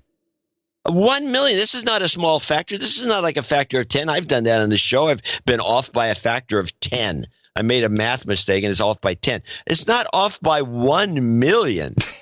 And they play it straight. And then somebody produced the tweet and put it on the screen. There's a director, there's cameramen, there's guys in the control booth. They're all over the place. And I don't see why you're surprised. I don't see why you're surprised. I'm not surprised at all. This is fantastic. I think Brian Williams should be on the talk show circuit. He should be on The View tomorrow talking about this. Yes. Yes. But your point is well made. And that is the milieu and the complete trust of other libjos. They just trust each other, just completely blanket. Carte blanche you have with me. I have a letter from one of our readers who's in the one of our readers. Yeah. Well, he reads our newsletters. No. I have to find it because it's around here somewhere. But it also reiterates what somebody else said is. And this was regarding you and the sound guy, the sound guy for Biden. Oh, yes. He says somebody hates him. And somebody commented on Twitter, says somebody in the control room, because there's no way this could get through all those levels. Somebody must really hate Brian Williams. Maybe he's a dick. And this girl, this gay, what's her name, whatever her name is, Myra Gay. She was so glib looking. Oh, yes. And she had this look of like unbelievable satisfaction. Because she had done math for the first time and liked the answer. That's it. She liked the answer. You're right. This is the New York Times epitomized. Mm-hmm. This is the epitome of what we're getting from the New York Times. Well, and the Washington Post and NBC. And I think the former New York banker is onto it as well. Well, it's about time. And with that, I'd like to thank you for your courage and say in the morning to you, the man who put the C in the circulation you get taken out of, John C. In the morning to you, Mr. Adam Curry. In the morning, out, boots on the ground, feet in the air, subs in the water, feet in the air, subs in the water, and the dames and knights out there. Well done. Nailed it. In the morning to the trolls in the troll room at noagendastream.com. Let's take a quick look at count. We have, nice, 1369. That's a lot of trolls there. Where y'all from, trolls? Where you checking in from? This is at noagendastream.com, where you can listen to lots of live programming. If it's not live, then we're rolling out value for value podcasts. Go to noagendastream.com, and here we go. Ecuador, Columbus, Ohio, Bangor, Maine. Ecuador. Scandinavia, Nevada, Chirac, Confederate California, West Slope of Colorado, Gitmo Lowlands. This is good. This is very good. Good to see you all, everybody. Then I would like to thank our artists for episode 1222. This episode was the last one on Thursday. It was titled Booby Trap. And the artwork was a nice piece. And this was done by Comic Strip Blogger. And this was the Democrat donkey symbol kicking, as a donkey does, a Bernie 2020 ball behind him or her or it.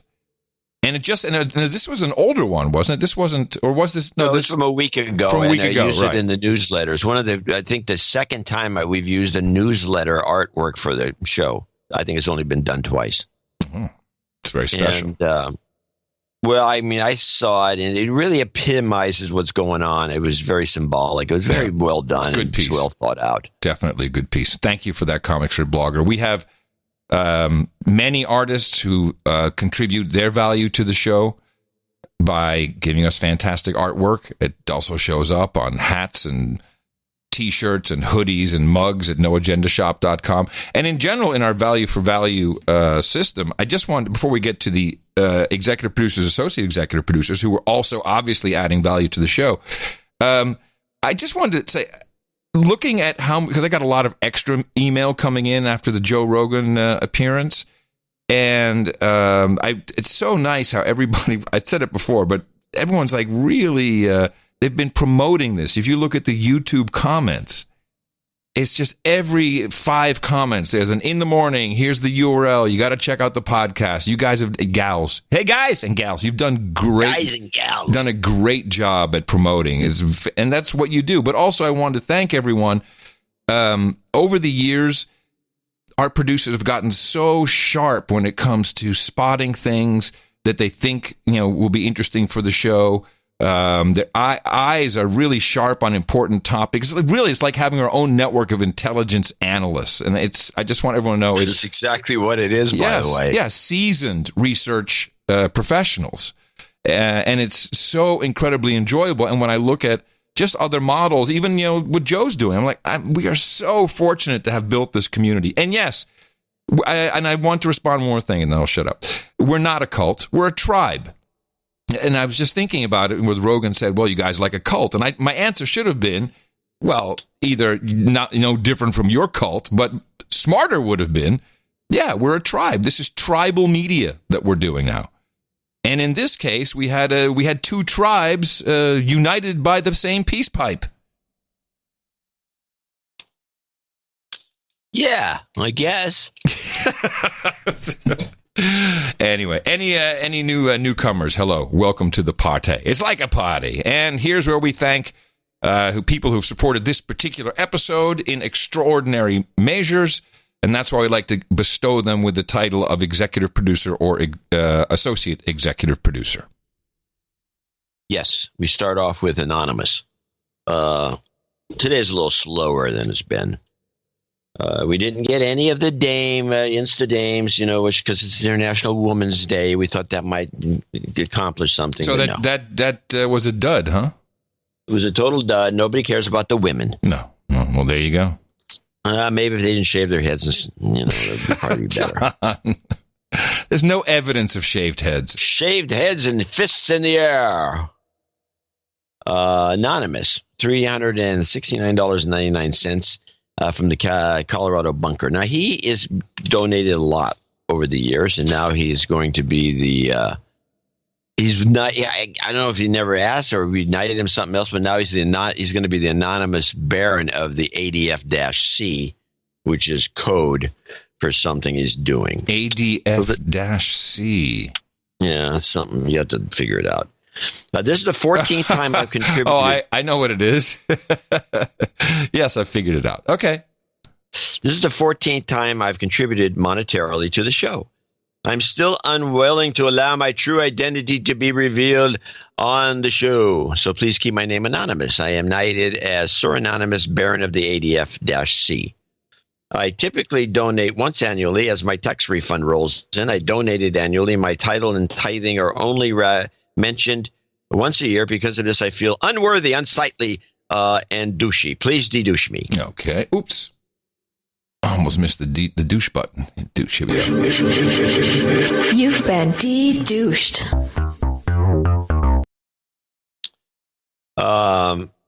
When I hear all the Knights contributing more frequently, I feel a pain of angst, and I think that I should simply break up my annual contribution so that my name is mentioned more frequently as a salve for my conscience, as a placibic way to obtain moral self-incensing. What? Moral self-licensing, sorry.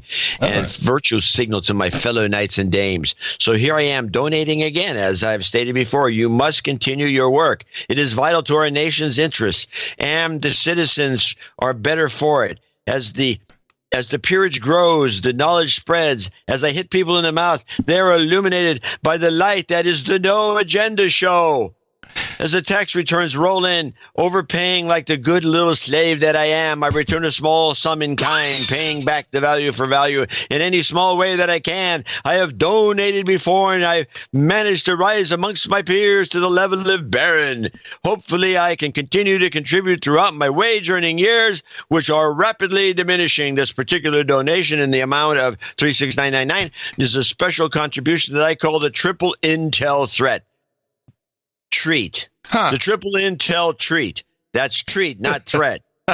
This donation celebrates the power of 3 and the almighty EO-12333, pronounced O12333. Yes, that's Executive Order 12333. Oh, yeah. Bring it on, bitch. The Triple Threat. Presidential. Threat. That's PPD, I think. Isn't it a Presidential Preparedness Order or something? I think. Let me ask you a question. Did the Jambo Joe package arrive for you? No, I got nothing. Oh, you sound pretty happy today. Oh, no, I didn't get anything. I did. No, it's because I'm happy because the clock changed and I got to get up earlier. Oh, my God. I was hating myself so much at 4:30 this morning. 5:30, but really 4:30. It was bad. Damn elites. Anyway. Stealing time. So he's got his accounting on the back in a very, very orderly fashion. Well, so he's. I take it as a very high. I take it as a very high compliment from him. Once you figure out ADF-C, it's a high compliment that he says that we're doing important work. So I like that, and I appreciate it. Thank you. And he will be knighted Sir Anonymous, Baron of the ADF-C, today at the round table. Yes. He sends interesting notes, I will say. Although we don't get any inside stuff from him, but it's still good stuff. Tony Cabrera, 35667, and he says, in the morning, here's your latest Kiretsu profits from the No Agenda shop. Do you know, this refers to, it's Kiretsu. This refers to the Joe Rogan show. I talked about how No Agenda shop. I thought it referred to the Japanese idea that is used in Silicon Valley so much. Which is why I brought it up on Joe Rogan. I talked specifically about No Agenda shop and how it worked, and I said it's kind of a Kiretsu.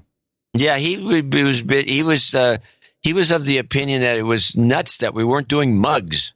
Yeah, and I said, we got mugs, and just we don't take care of it ourselves. And don't do this kind of. Our boys over there at noagendashop.com, they do whatever they do. We have people. Yeah, thousands. We have people, and they know how to do mugs. They know how to make money doing some of this stuff that it's not our core competency. Our core competency is to scream into a microphone. But also, yeah, okay, fine. I will be mailing out some No Agenda mugs to both of you. Oh, yes, good. You get another mug. Yes, and I will send a bonus one to Joe, of course. And a bonus one is to Joe via Adam, since Joe mentioned he wanted one. Good. No jingles, no karma. Being part of the No Agenda Network is enough for today. Thank you, Tony. And we love what you guys do. NoAgendaShop.com. The artists benefit, the shop benefits, and sometimes the show benefits. It's fantastic. Well, there we go. Right there. He's an executive producer. Chuck Boyce, sir hashtag blessed 333. I'm listening to you on the Rogan last night. My first thought was, does he know what he just did? That JRE episode is going to make some waves, man. Congratulations. Sup, John? ITM Chuck. Hey, we have 1.4 million views on the full interview. And another 1.8 million views on the clips. There's, they cut it into clips, 10-minute bits. So, and that's excluding the actual podcast, which I think it does huge numbers. Oh, it's good. The numbers of the podcast should be higher. Yeah. So, Brian Boatwright in Salt Lake City, Florida, 333. Request goat karma. About 3 months ago, I started listening again, and I don't know why I ever stopped. Thanks for all the great episodes, and keep being awesome. We shall do our best. Here's your goat karma, Brian. You've got karma. L. Bolin in Farmington, Minnesota. 26969. First associate executive producer for today. Show 1223.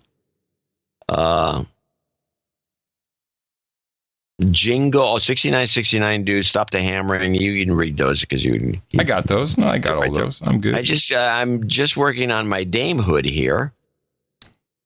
AJ Bolin, sorry, not L. AJ. Damehood here, and I'm a millennial girl stuck in a big amygdala world. If I could get a jobs karma, by the way. So we had a guy write in saying, it's just the opposite of what you said. Yeah.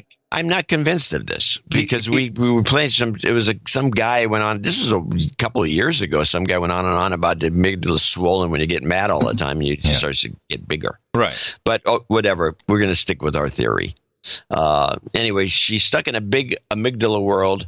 If I could get some jobs karma, I'll need that for the annual review at work. I harbor much love for you, John and Adam and John. She harbors much love. Yes. I find that to be an interesting usage. Well, she's going to caveat that in a moment. Stay calm and keep podcasting. Love and light, AJ. AJ, thank you so much. 69, dudes. Stop the hammering.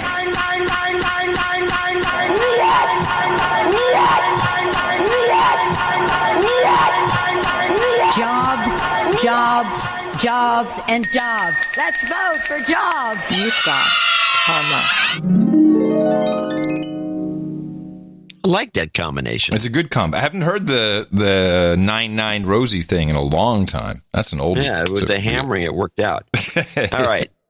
So Robert Zogel in Franklin, North Carolina, 21882 wrote in.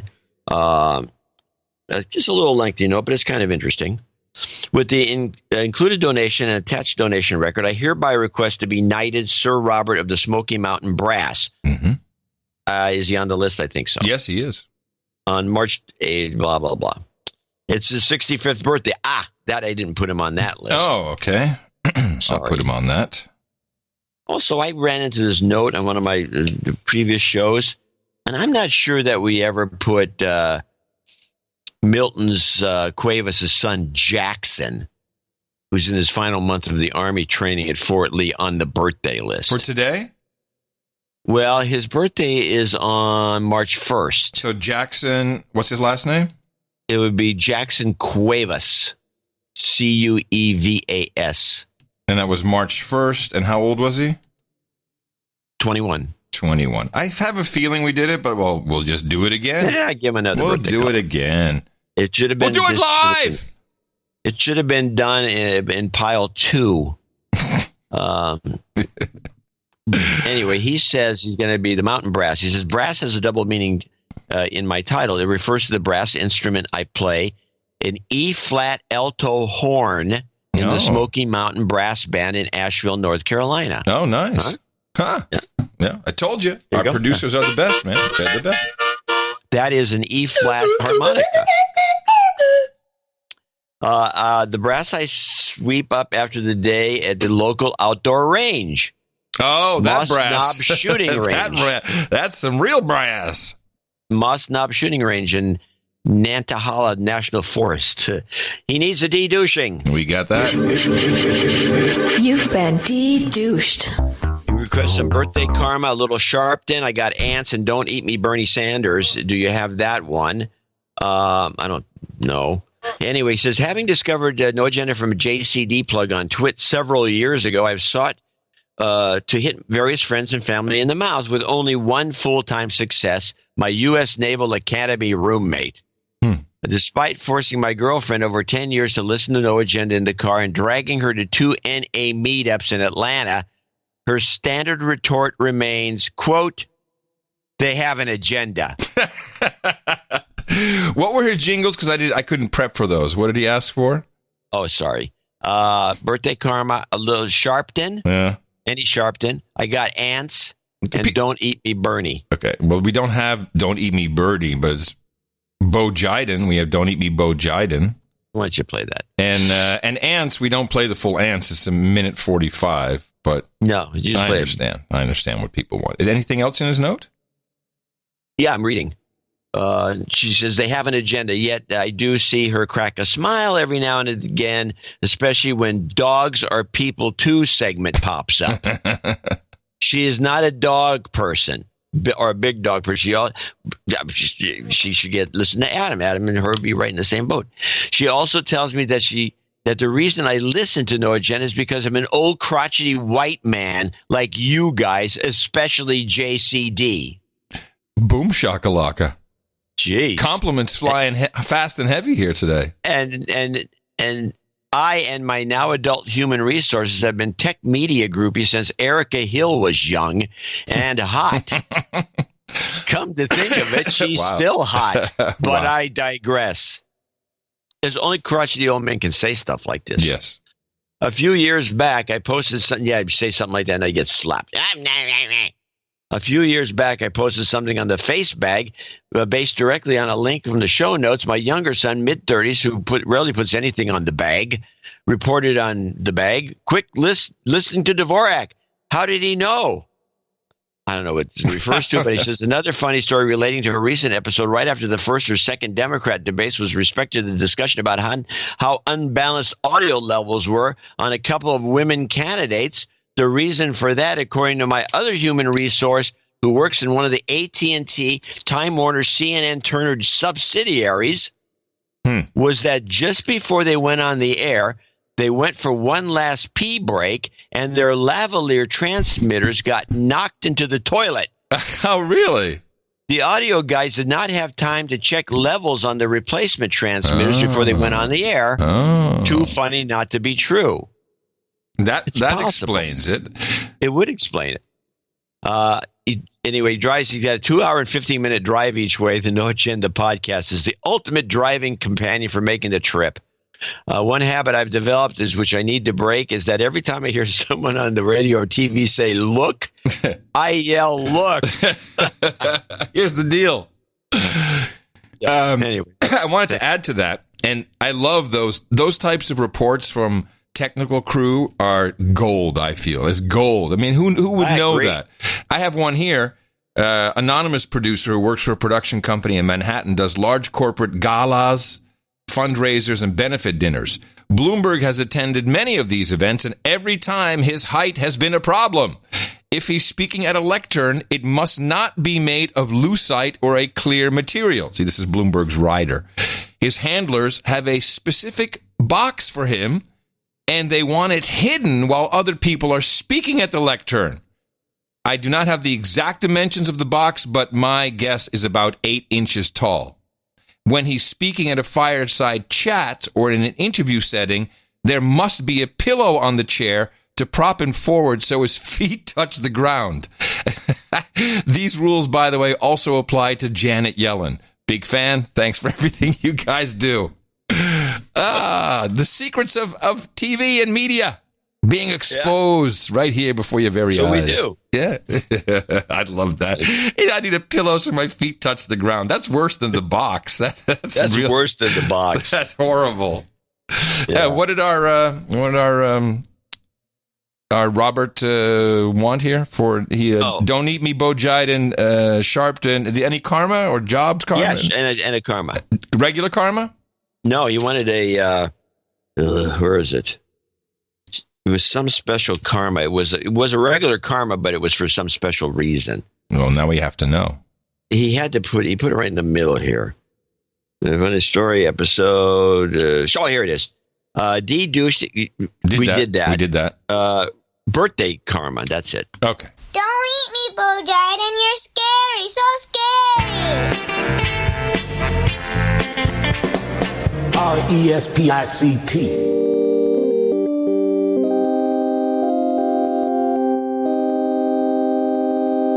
I got ants. I got ants. You've got karma. It'd be since I'll give an Erica Hill story. So Erica Hill was at Tech TV. Who is Erica? Are you telling us? Erica Hill is an anchor for CNN. She was on the morning show on CBS. She was one of the hosts of the morning show during one of their transition periods. She's a very pretty woman, and I consider myself the one that discovered her. Okay. The monkey comes out of the sleeve again. It wasn't like a discovery. It was like she was very attractive. She had the right size head. She had the dimple. She had everything going on. And they would have her do little reports from the office or some bullshit, some phony baloney thing. But every time the camera hit her, the camera loved her. Yeah. And she liked the camera. And it was just like this relationship. You could see it between her and the camera. And as soon as I saw it once, I said, oh, if this girl wants to go into broadcasting, she's got it made.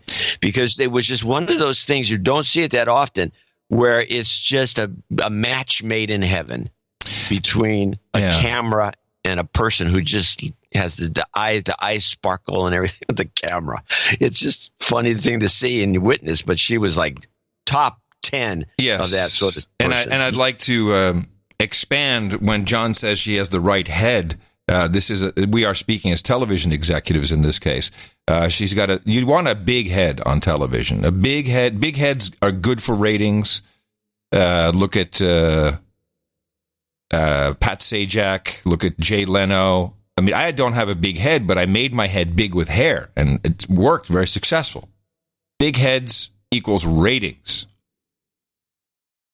She does, yes. But the funny thing is, Natalie Del Conte has a very small head. Yeah, well, she also had to run away to Portugal. So, let's be honest here. Well, you have me at the end. How is she, by the way? Is she still out there? Is she still on the lam with her husband? Well, according to them, they're never on the lam.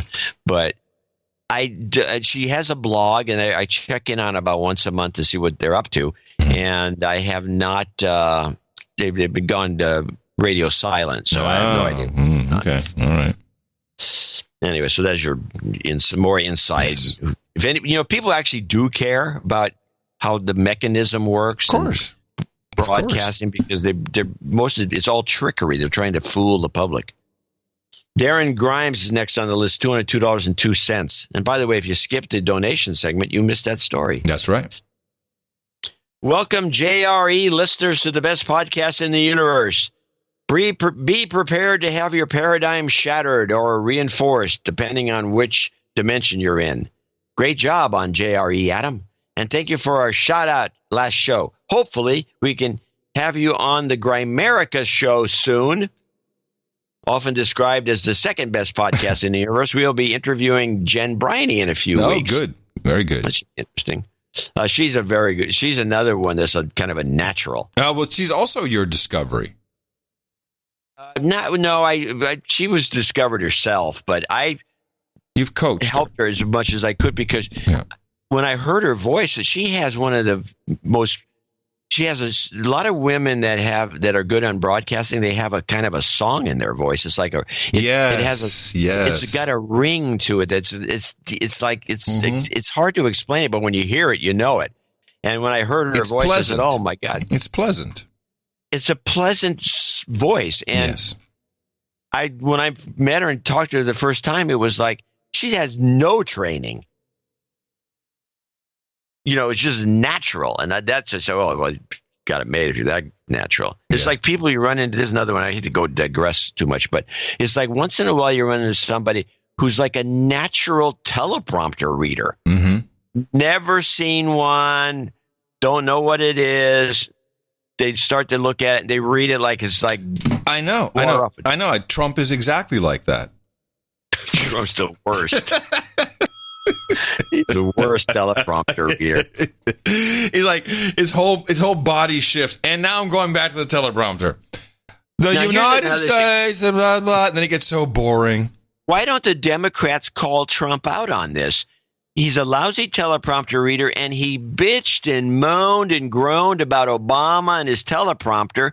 And then the next thing you know, he's reading from it, and nobody says anything. Well, it's because the Democrats' guy, Bo Jiden, is not much better.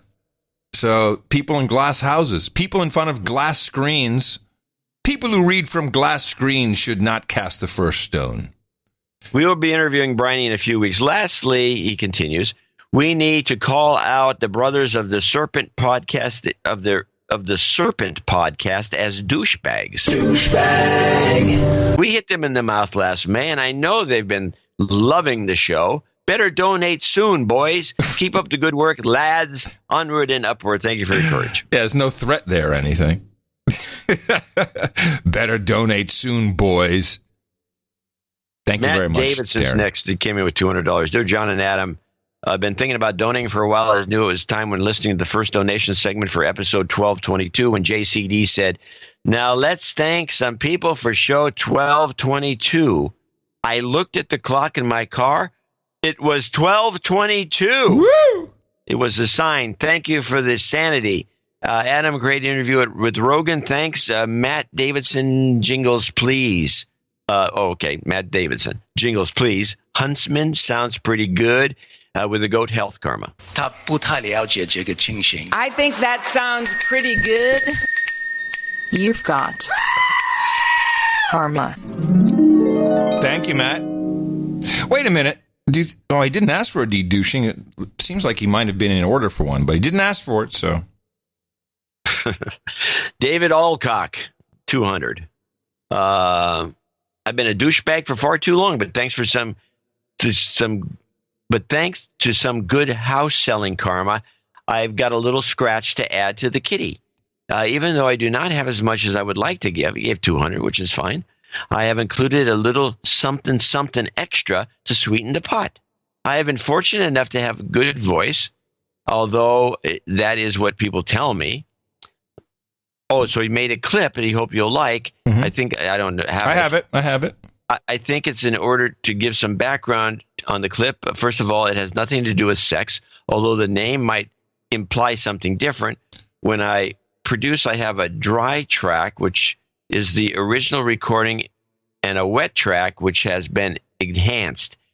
As you will find out, I named the track Pussy, so naturally I named the first track Dry Pussy, and nobody likes Dry Pussy, and the enhanced track Wet Pussy. God. So my gift to the greatest podcast in the universe is not only in the universe, but in the multiverse as well, and all the nice dames and douchebags in the No Agenda community for a little scratch for the kitty and some wet pussy. Humbly request a thorough de-douching, some wet pussy, and a don't eat me Hillary. Sincerely, Nature Boy. Douchebag. P.S. I'd like to work on the other with other No Agenda producers, so hit me in the mouth on the No Agenda social. Okay, well. I don't know. That was a note I don't feel comfortable reading.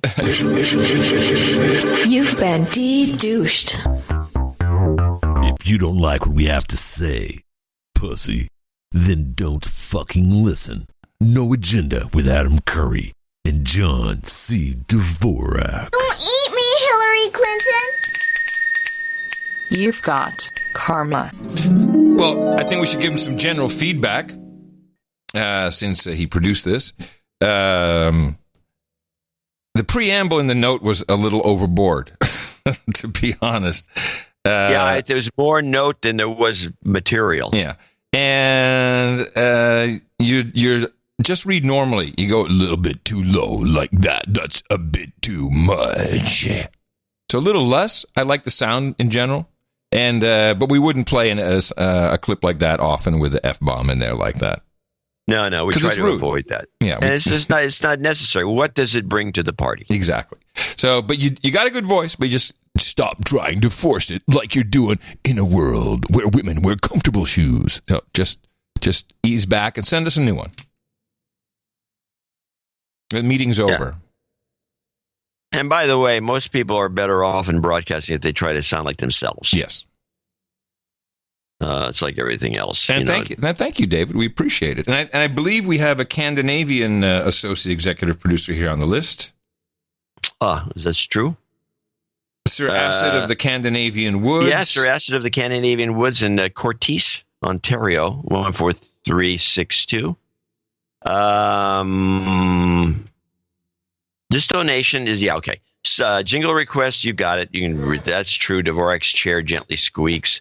Karma request, if cancer, goat. Forgive me, Podfather, for I have douchebagged. I'm completely missed my monthly donation for February, so I am making it up for it with this donation for both months with some extra cash on top to bring me to the associate executive producer level.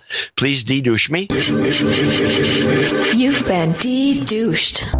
And give me some goat karma along with some cancer karma for my father, whose tumor appears to have been vanished since treatment and will hopefully stay that way, like a dealer's choice, Sharpton. That's true. And yeah, didn't he say this twice in here? Or am I reading this? No. And while Dvorak's chair, yes, he did put there, gently squeaks. Yeah. Well, I'll play a little bit of it here. Thank you both for your courage, Sir Acid of the Scandinavian Woods, Courtice, Ontario, Canada. And just to reiterate, any other country using dollarettes, we will honor your $200 dollarette level as an associate executive producer here on the show, because and it's getting better for you guys in Canada. You're not even hitting $150 now with your 200. That is so sad. Well, the Canadian economy is about to collapse thanks to Justin Trudeau's policies. They're cutting off the oil guys and all the money. The Albertans used to be the richest place in the world. Now they're all suffering. I mean, it's a nightmare up there. Perhaps he was influenced by Gurgle and the Third Reich. That's true. I tune in to hear the best media deconstruction. While the Dvorak's chair gently squeaks.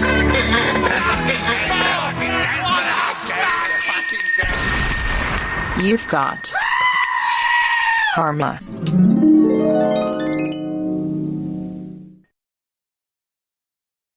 All right. Well, that's our group of well-wishers in the form of associate executive producers and executive producers for show 1223. Yes, and thank you. Yes, I'm sorry. No, I was going to say thank you. I want to do what you're going to say. Say it. Well, I was going to say these are credits that are completely legit, and you can use them anywhere credits are recognized. So this is great for your LinkedIn profile, your business cards. Does anyone still have business cards? Do we still do business cards? I do. Yeah. Well, of course you do. I mean, anyone else in a normal state of being, do people still use them? I guess. I ask for business cards once in a while, and I get them. Yeah. But maybe you're looking for a job, but also it looks impressive. Executive producer of No Agenda Show, episode 1223. Thank you very much. We'll be thanking more people in our second segment, and of course we've got some knights to bring up on stage at the podium, and we'd love to see you back again to support us for Thursday's show. Please do so by going to Dvorak.org/donate. Sosh.Net/NA. So while you're telecommuting, you can tell everybody you know what's up with COVID-19. Our formula is this. We go out, we hit people in the mouth.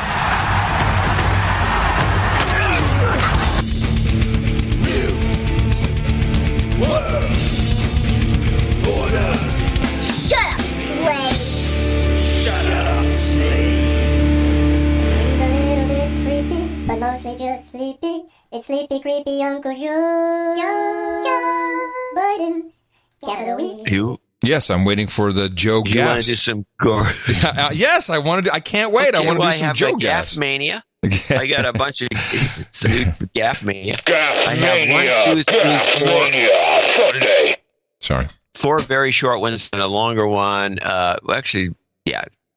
Let's start with the one that's not under gaff, but under Biden gaff. And this is the one that got, I think, most of the play, where he loses it in the middle of a discussion and says we have to reelect Trump. And turn this primary from a campaign that's about negative attacks into one about what we're for, because we cannot get reelect. We cannot win this reelection. Excuse me. We can only reelect Donald Trump. Now, I would like to stop for one moment here and put the no agenda producer researcher hat on. This is you've been duped. You've been duped. This is out of context, because what actually happened is Joe said something else after that. So this is unfair. So I have to protect Joe. If you want a nominee, we'll bring this. I mean, he's still out of his gourd, but that is not fair. Well, here it comes. Okay, but I'm not going to argue with that. But let me just say one thing first. We're only doing these gaffes because the mainstream media has decided to cover up for Joe. Right. And many of these gaffes came from people listening to these clips on the mainstream media and noticing chunks missing. Right. Just this one is unfair. And I just want you to hear the whole thing in context. If you want a nominee, we'll bring this party together, who'll run a progressive, positive campaign and turn this primary from a campaign that's about negative attacks into one about what we're for, because we cannot get reelect. We cannot win this reelection. Excuse me. We can only reelect Donald Trump if, in fact, we get engaged in this circular firing squad here. So he saved it. But it's important to point out that something else, it was still nothing okay, let me just step back. Who is in charge of Joe Biden? He just had a fantastic showing on Super Tuesday. Put the man at home, put the gimp ball in his mouth, lock him up, don't let him out. Put the surrogates on the road. Get Jill Biden out there. Anybody. Don't put this candidate out there before your Michigan primary. That's crazy. You can't manage this kind of person. So they put him on the Chris Wallace show. Oh, jeez. And so we have a standalone kind of a gaffe followed by more gaffe, and this is a real disaster, in my opinion. This is the gaffe standalone. Thanks, Chuck. We'll see me standing next to him and him standing next to me. We'll see who's sleepy. Mr. Vice President, thank you. Thanks for your time. Please come back in less than 13 years, sir. All right, Chuck. Thank you very much. All right. It's Chris, but anyway. Chris. I just did Chris. No, I just did Chuck. I tell you what, man, these are back-to-back. Anyway. No, it's I don't know how you do it early in the morning, too. Safe travels on the campaign trail. Thank you, sir. Thank you. Oh, God. Thank you. Sad. I think that wasn't even the real Joe. Now I have just a bunch of real short ones that came from a compilation. There was about 10 in the compilation. Most of them were very good, but I like these, and for a couple of reasons. This first one, which is at the top of the list, which is because all of these were at the same speech, and this would have all, like 2 or 3 years ago on our show, would have been a drunk or not drunk. Do you want to do it? Do you want to do it drunk or non-drunk, or? No, we don't have to, but you can maybe late. No, we don't need to do that. But let's start with this one. This one says 3. This is where he says, instead of Obamacare, he says Ogamacare. I have the national firefighters. Would I even I ponder, though, is the incredible enthusiasm and excitement this campaign has generated. Folks? Wait a minute. Well, this was something different. I didn't hear it. Did it end? I didn't. That was the end, yeah. Oh, I must have clipped it poorly. Oh, good. Well, sorry about that. Well done. Good work, drunk or not drunk. Let's go to the mania or drunk one. This was one. Oh, you wanted two first? Oh, no, I wanted three. This says Ogamacare in the clip. No, that was just where he said, okay, let's start over. Oh, wait. They'll never know. I'll edit this out. Okay, good. No, Gee, John. Hey, John, tell me, do you have more gaff clips? Let's start back to that first one, with the one you played. This is the one that would have qualified for the drunk or not drunk. This is just him rambling about talking to firefighters. He sounds plastered. The national firefighters. What I ponder, though, is the incredible enthusiasm and excitement this campaign has generated, folks. Oh, thick tongue, yeah. Oh, man. Well, he needs to drink courage now. Now we'll move to clip. This one says two. We'll move the one I wanted to the end. This one says two. And this one I was very happy to get because he actually says, oh, Biden. A lifelong Democrat, a proud Democrat, an oh, Biden-Obama Democrat. No Biden. He says, oh, Biden. He does. That's because that's not the real Joe, man. The real Joe wouldn't make that mistake, would he? It's about his own name. Oh, Biden. Oh, Biden. The reason why is because he keeps throwing in there, which some consultant told him, say Obama Biden, the Obama Biden campaign, Obama Biden administration, Obama Biden care. And then he comes out with, but then when he, for some reason, says, oh, Biden, or Biden first, Biden, Obama, his brain can't process. So it comes out, oh, Biden. You're probably right. This is probably exactly it. Now, this is the one I like, which is the Ogamacare. We can do this by building on Ogamacare. Ogamacare. If he actually used that on his platform, I think people would vote for it. Ogamacare. I like that. I want some Ogamacare. Fantastic. All right. Poor Joe. Well, as somebody once said, this is elder abuse. Yes, it is. Totally. But the media will not play these clips. Well, no. They're covering for him. Everyone is all in on getting this guy the nomination and letting him run against Trump and lose. I would just like to remind everybody that even if you go to Wikipedia, and this is why I don't, it's an insult really to run this guy, particularly when he talks about, I wrote that bill. I wrote the federal assault weapons ban bill. Well, the problem is that was all wrapped up into one act of 1994, the Violent Crime Control and Law Enforcement Act. And this is the act that put 100,000 cops on the street, that built the entire commercial prison system. This was what Hillary Clinton said, this is how we need to bring the super predators to heel. And if you look right here on Wikipedia, so this was my point is, not a very pro-African-American thing you did here, Joe. And it says right here, the bill was originally written by Senator Joe Biden of Delaware. He was behind the whole thing. But okay. Run, Joe, run. Yeah. Mm-hmm. This would be a good opportunity to mention that we do not have a explicit two-party system in the United States.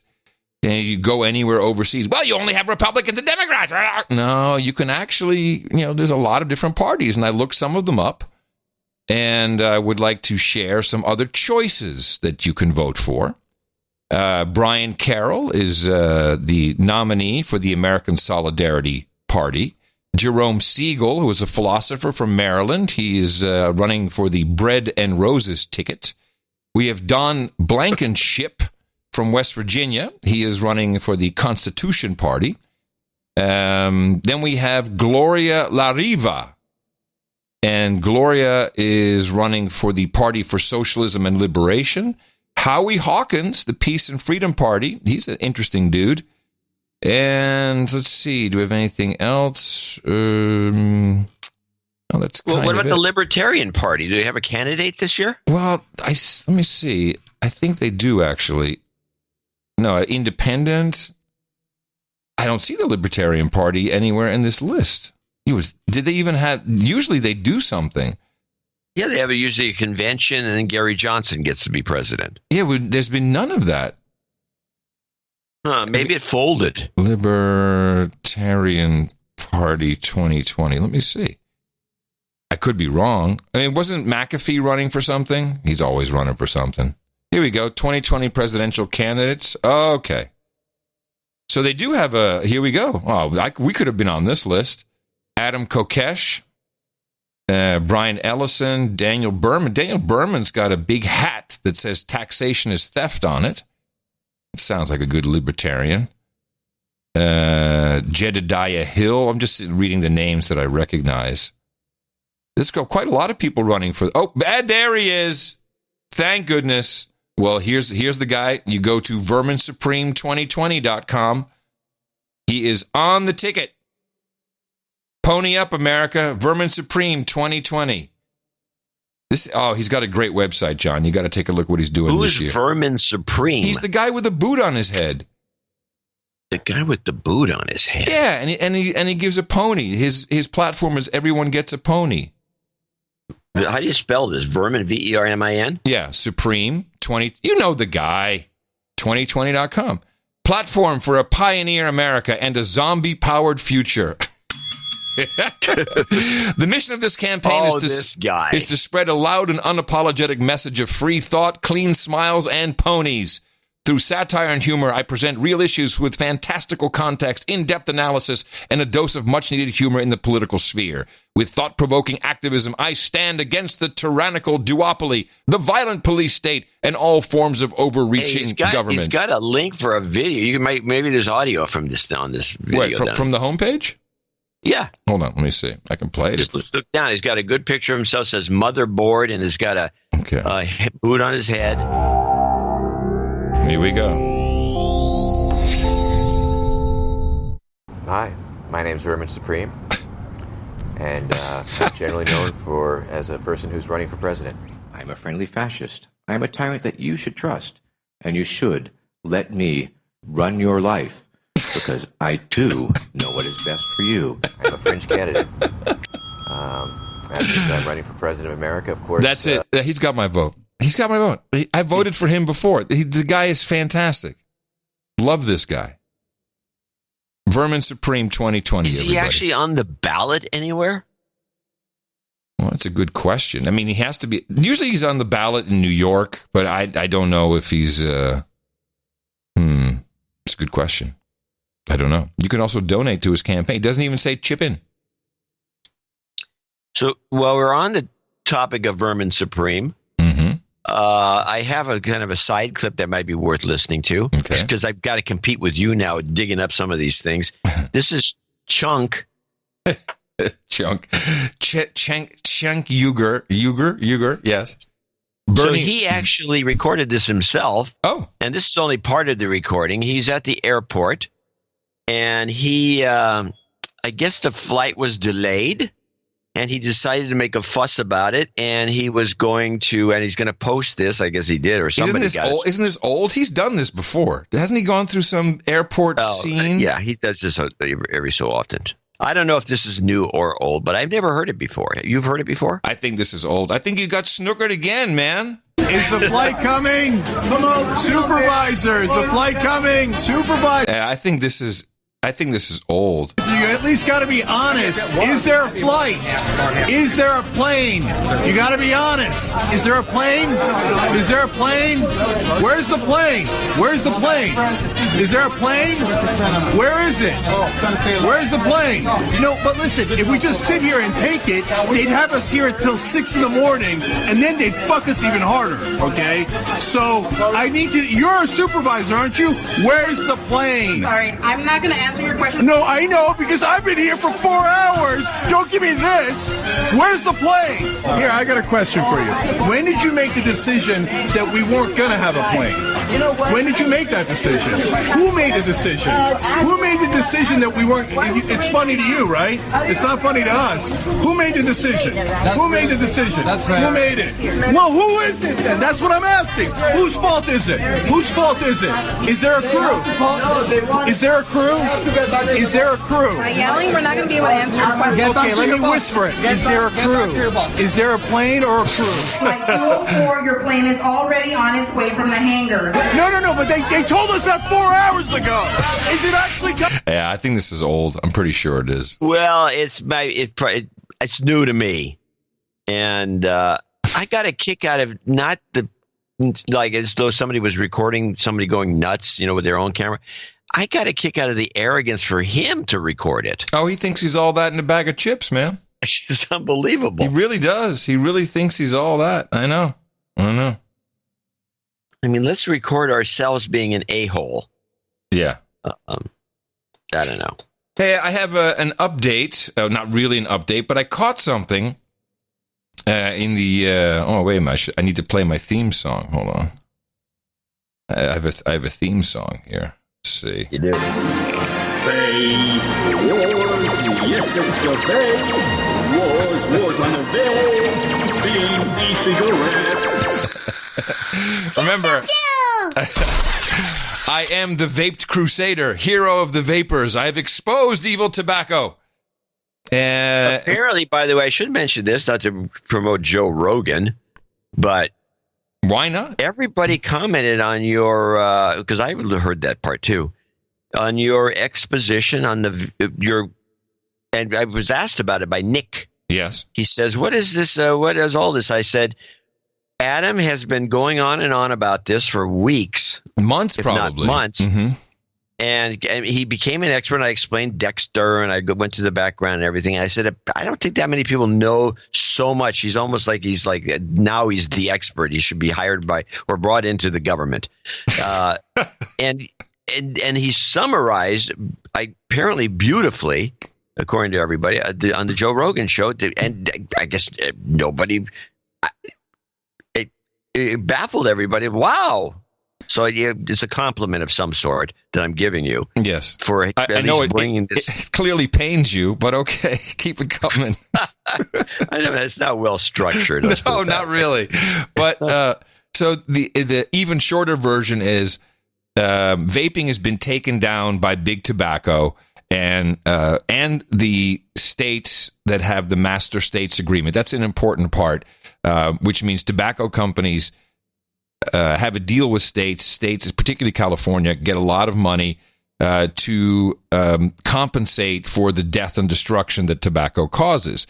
And the states wrote bonds against these. And, so they borrowed money against their future earnings. And with vaping, guess what? People were not smoking tobacco. So they had to put a stop for it and taking Juul effectively out of the market. And I think Monday or Tuesday, they're going to try and pass this bill for flavored e-liquids because, that's just trying to hook the children. Don't mind giving your 3-year-old a cell phone, but please don't have any flavored vape liquids around.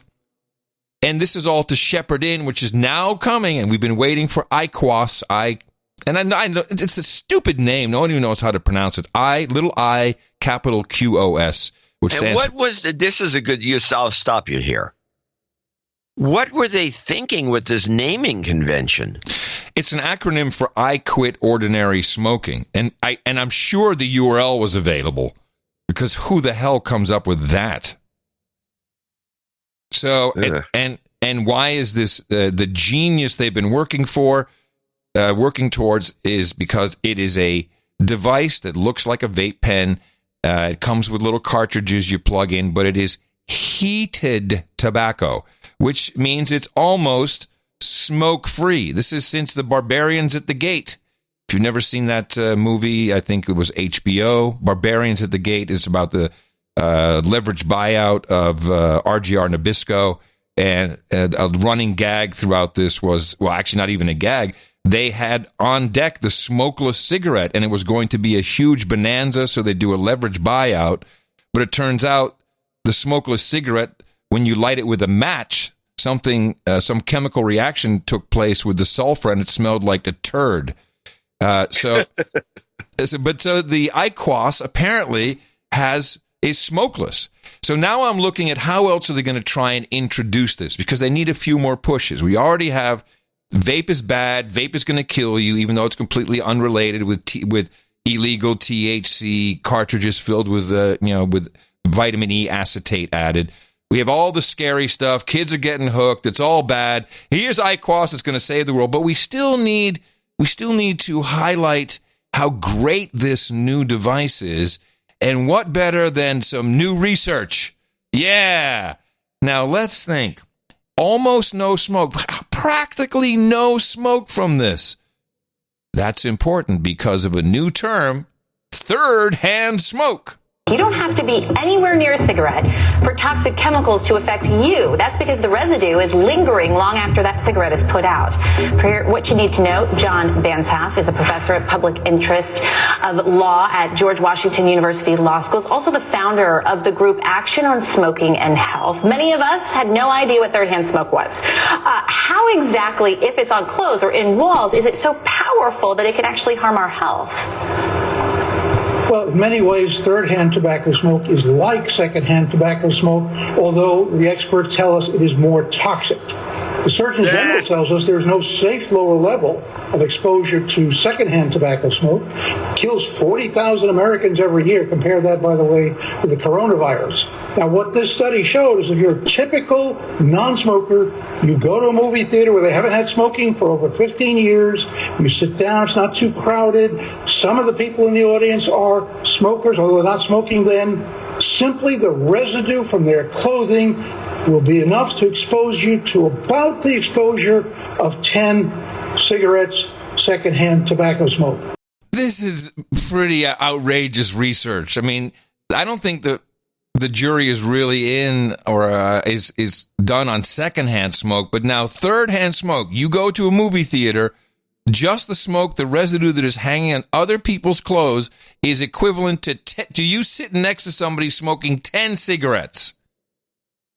It doesn't even pass. Oh, the sniff test. This is bull. No, this is PR is what this is. This was on HLN. CLN. There's a difference? What's the difference? Well, because this aired on CNN headline news. This is their propaganda channel.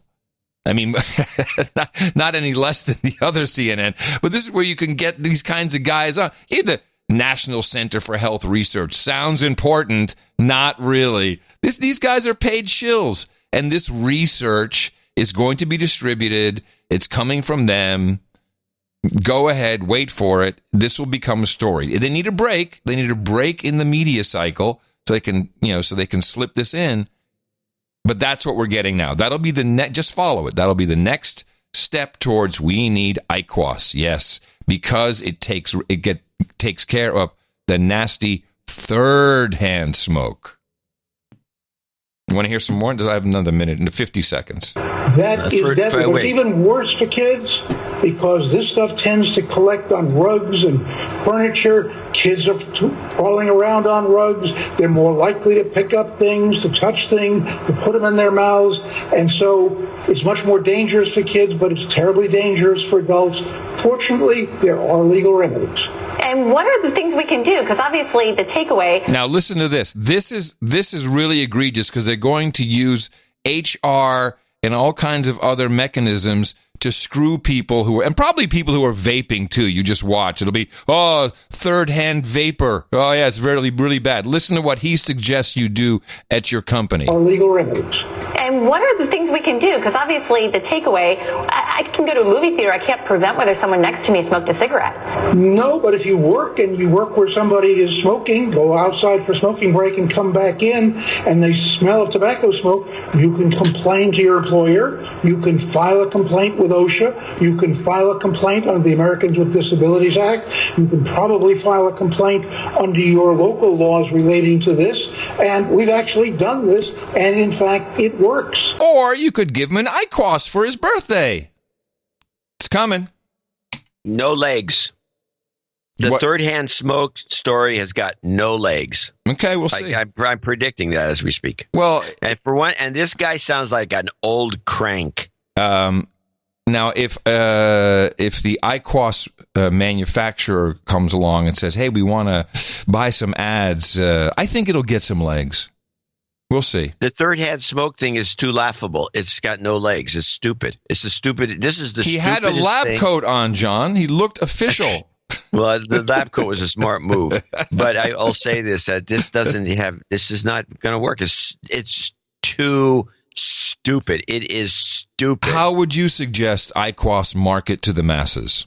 I don't think they're going to. Oh, that's a good question. If we were sitting around trying to figure out how to sell this turkey, it truly is. How a turkey. to go about it is the question.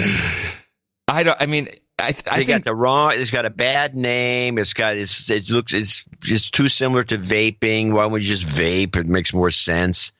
I would market it as idiotic. No, here I go. They're painting themselves into a corner. No, impossible. No. IQOS, the safe vape. That's what I do. Because it doesn't have better than what they're doing. Yeah, it doesn't have any harmful chemicals. As a bonus, there's almost no secondhand smoke, let alone that crazy third-hand smoke people are talking about. I already know what the tobacco company would say to that pitch. They'd say, we don't want to use the word vape in any way. We were trying to get people not to even think about vaping, so we can't put vape, can't put the competition's word in our pitch. Okay. Well, it's a real shame if they can't even launch a new product off of this destruction. I mean, there's the vape industry is quite large worldwide, and it's being hammered. When I say they're outlawing flavored e-liquids, that's not entirely true. You have to go through the FDA process, about $1.5 million per flavor. So, it's like, who can afford that? So there's a lot of vape shops and there's a lot of family businesses. This was a very grassroots movement that was taking place, and in collusion with the government, the big tobacco came in and screwed everybody and is getting away with it. And that's it from your Vape Crusaders. See you next time, everybody. So I'm noticing a couple of interesting things. The thing that irks me, the little trend that's irking me, is the ageism that I'm starting to see on Democracy Now. Oh, interesting. And this, I only have one, but I could say that she says this constantly over and over again because everyone's all irked about the way it's gone for Elizabeth Warren. Once she quit, everybody's up in a tizzy.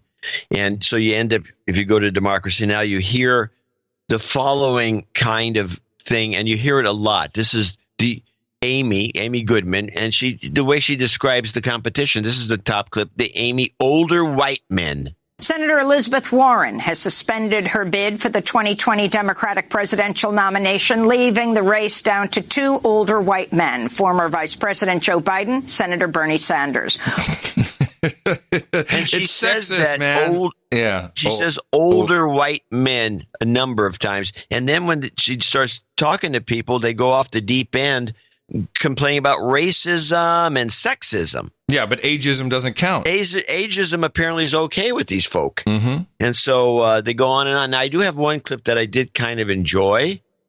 She brought on this guy, old socialist hack, Norman Solomon, to come on, and they're, of course, defending one of the old white man, Bernie Sanders. But they were discussing, and I think pretty much what we've been saying for a very long time, the corruption of the media, and why we see a lot of anti-Trump corruption of the media.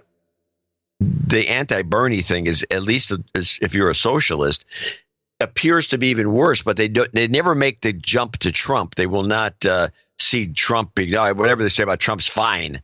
But let's listen to this clip because I enjoy this. This is Norm Solomon on the corporate media. Let's face it, MSNBC and CNN, huge and powerful cable networks, have been engaged in all sorts of slander and innuendo and sometimes smears against Bernie Sanders.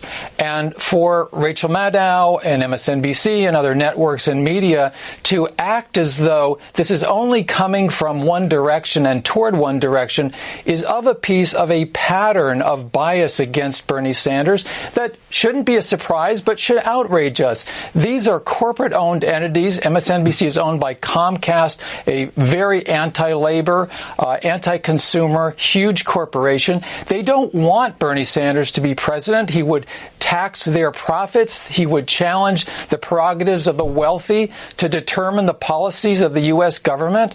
And overall, I think we should note that corporate media have been on an assault against Bernie Sanders. We've gone through several phases. A year ago, he was old news. Other candidates were saying the same things. Then when he stuck with Medicare for All, which is an affirmation of the human rights of all people, then he was portrayed as an extremist or too radical, out of step. Then we were told he had no chance to win the nomination. Then after New Hampshire and especially Nevada, he was being trashed. The mud was flying from corporate media to pretend that, therefore, progressives should stay neutral until the convention. I just don't understand that. We have Elizabeth Warren saying now that she's going to stay in the fight. Is the fight for Medicare for All? Is the fight against corporate power? If that fight is to affirm the human rights of all human beings, how can she stay neutral? This is very disturbing to me because every day goes by and Elizabeth Warren fails to endorse Bernie Sanders and go out and campaign for him is a de facto assistance to corporate power, to corporate America, and Joe Biden. And I don't think we should pretend anything else. Wow. She was on SNL last night, Liz. Oh, yeah. Did you catch it? Yeah, I did. It was, she was pretty good, I have to say. They did a whole bit. And what's her name? Kate McKinnon, she does Elizabeth Warren. And then, so Elizabeth all of a sudden came on, she was answering questions. It's fuzzy, but it was good. But more importantly, Elizabeth Warren, and she's what, 70, I think? She's just about 70? No, she's over 70. She's like, well, she might just be 70. Yeah, I'll look it up. She's an old white woman. But if she got contacts, grew her hair back, and ran as a Republican, she'd have a shot. She's pretty good looking. Her neck, good skin. She does not look 70. And if you look at older pictures of her, she had some hottie in her. But you have to go way back. She is exactly 70. Yes. But she just needs to stop dressing like an hysterical nut job. This is just some advice from the Curry Dvorak Consulting Group. She actually dresses like an 80-year-old woman. Yeah, yes. She dresses older than she is. And it just, don't part it in the middle. Get contacts. She could look really good. She should go ask Hillary where she gets her hair done in Paris. In Paris, in Paris, yes. Woohoo! Exactly. Some hairdo there. Yeah. Yeah. But she was good. She was good, but there's, she's still not exactly as Solomon said. She's not endorsing anyone. She's not helping Bernie. She's not helping anybody. She just, who the hell knows what she's doing? She's not going to help Bernie. The party's going to be on her ass saying, look, do you like this job of yours as a senator? You want to keep us support. You're going to stay in the party. You're going to become an independent. What are you going to do? If you're a Democrat, you're going to endorse Joe. And here's how you're going to do it. And they're going to give her a script. That's a good excuse for her to endorsing Joe. She is not going to endorse Bernie. There's no way. There's no way she's going to ever endorse Bernie. She can't do it. They won't let her. No, you're right. You're right. Well, maybe she did hold out. Maybe she was holding out for a great deal. Maybe there's something. I don't know. We'll see. Kamala Harris endorsed Joe Bidden. Kamala Harris, who stood there and said, I was one of those children you bust to school, Joe. And now she's all, this is the man. I trust him. He's great. Oh, please. Hypocrite. Kamala, hypocrite. Yeah. I'm going to show my support by donating to No Agenda. Imagine all the people who could do that. Oh, yeah, that'd be fab. Yeah, on No Agenda in the morning. And we do have a few people to thank for show 1223. Yes. Beginning with, we did Sir Acid, so let's go to Sir Richard Hufford, $100. Loves the show. Keep it up. Sir Herb Lamb, the Earl of Georgia, 8008. Boob. A compliment for you on JRE. Mm-hmm. Joshua Pettigrew. You know who he is? Yes, in Monticello. Well, he is our artist that did and he can't do art anymore, so he sent us in some money, and I got a note from him, and I want to read it. Okay. Got to figure out where it is. Here it is. It's a little longer than I'd like, but here it is.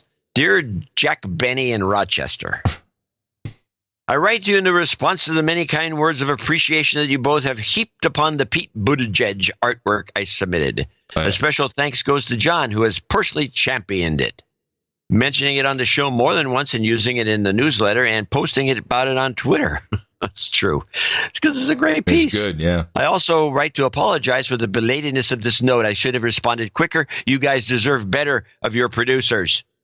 I have not gone overboard and continue to be blessed by your wit and wisdom during these deranged times. The reason for my lack of artwork submissions in recent years is due to the fact that I can't listen to the show live anymore. Right. Yeah, he told us that. As you can imagine, this can be a difficult hurdle to overcome. The Pete Buttigieg art came after Trump called him Alfred E. Newman on Twitter. The hilarious image that conjured in my mind was just dying to be expressed in real life. As John has described on the show before, sometimes an artist just has to create. That's right. This is true in this case, and I couldn't help myself, despite the low possibilities of being selected. And that was the reason I wanted to read this note, is that we have another guy that's one of our artists, we won't mention who it is, who's always quitting. You'll get upset and I'm not going to do any more art. But he listens to the show, and this happens. Artists are artists. Yep, they are. And they can't not do it. And I just thought it was a sweet note. That's a sweet note, and just it reminded me of last night, the former New York banker. I know who he wanted to be the candidate and who he thinks will be an excellent president next time around. Pete Buttigieg. Yeah. And I know this because I said, "Oh, CIA Pete, the white Obama." That was the wrong thing to say. What did he think of that commentary? He did not like that. But he's the smartest guy. Yeah, he mumbled and I could see him. I backed off immediately. He was You upset him. I did. You upset the apple cart. I upset. Nah, that was early on in the evening, so it was still good. Everything turned out great later. After I sent them home with one of those cinnamon bottles from Jambo Joe. Everybody loves me now. I'll bet. So Jim Zuko loves us. 6969. He came in from Beverly Hills, California with a donation. Thank you, and he says, in this age of Corona, can John share his recipe for basmati rice? Thanks. I don't know what coronavirus has to do with it, but you should consider publishing I have it that. written up somewhere. I'll post it. Good. Bobby Schramm in Dubuque, Iowa. Dubuque. He needs. He's $60, and him and his smoking hot wife need a de-douching. Kate, yeah. You've been de-douched. Mark J, we'll call him because it's what it says on his note, from American Fork, Utah, sent a note in that is again worth at least a little mention. He needs a de-douching. Okie doke. You've been de-douched. He says I didn't do this and I made a mistake. He needs to be on the birthday list. Okay. Mark J. Yeah. He's turning 50 on Saturday. Okay. Mark J, 50 on Saturday. Done? So He says the last 10 years have been a string of bad thing after another. Maybe some No Agenda karma will help put that at the end for you. He says, I first discovered No Agenda in the back of the early days when John mentioned on Twit that he was doing a podcast with the original and greatest host of Headbangers Ball. Ricky Rackman. What?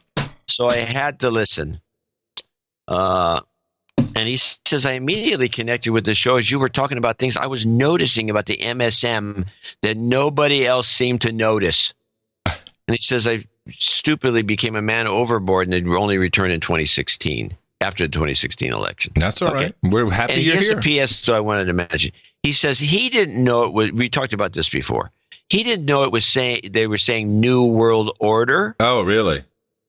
I always thought he says, no, what a Oda. Yeah, it could be. Who knows? If it's that to you, it's all good. It's all good. Onward. Marshall Bennett in Locust Hill, Virginia, 555. And he's got... he says, I'm calling out the very person who hit me in the mouth, my father, as a douchebag. I also want to wish him happy birthday at the same time. He's on the list. Sorry, Dad, and happy birthday. Lots of love. Also need health karma and cancer karma from my mother-in-law who's battling cancer. Yes, we'll put that at the end for you. Thank you. John Monaco, 5510, Highland Heights, Kentucky. Sir Mad Hatter, 5510. And he'll be wishing Dame Jamie, the love of his life, a very happy birthday for March 10th, also on the list. Micaiah Stoddard. I'm hoping I got that. 5510 in Oceanside, California. Also another douchebag call out here. He's got a, can you please call out Jew, J-O-O, Birmingham, as a major douchebag. Douchebag. Catherine, 5510 in New Hampshire, another birthday. For Abel Kirby.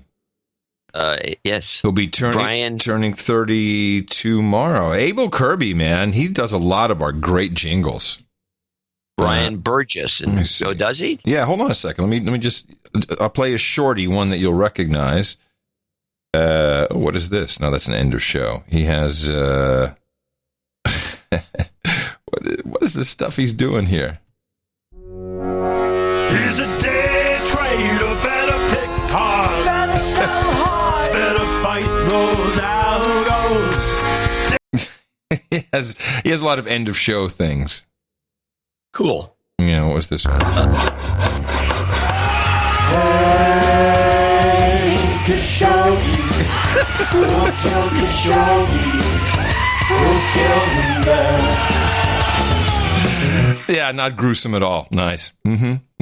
Sawing Khashoggi. Onward, Brian Burgess in Pelican Rapids, Minnesota, 5405.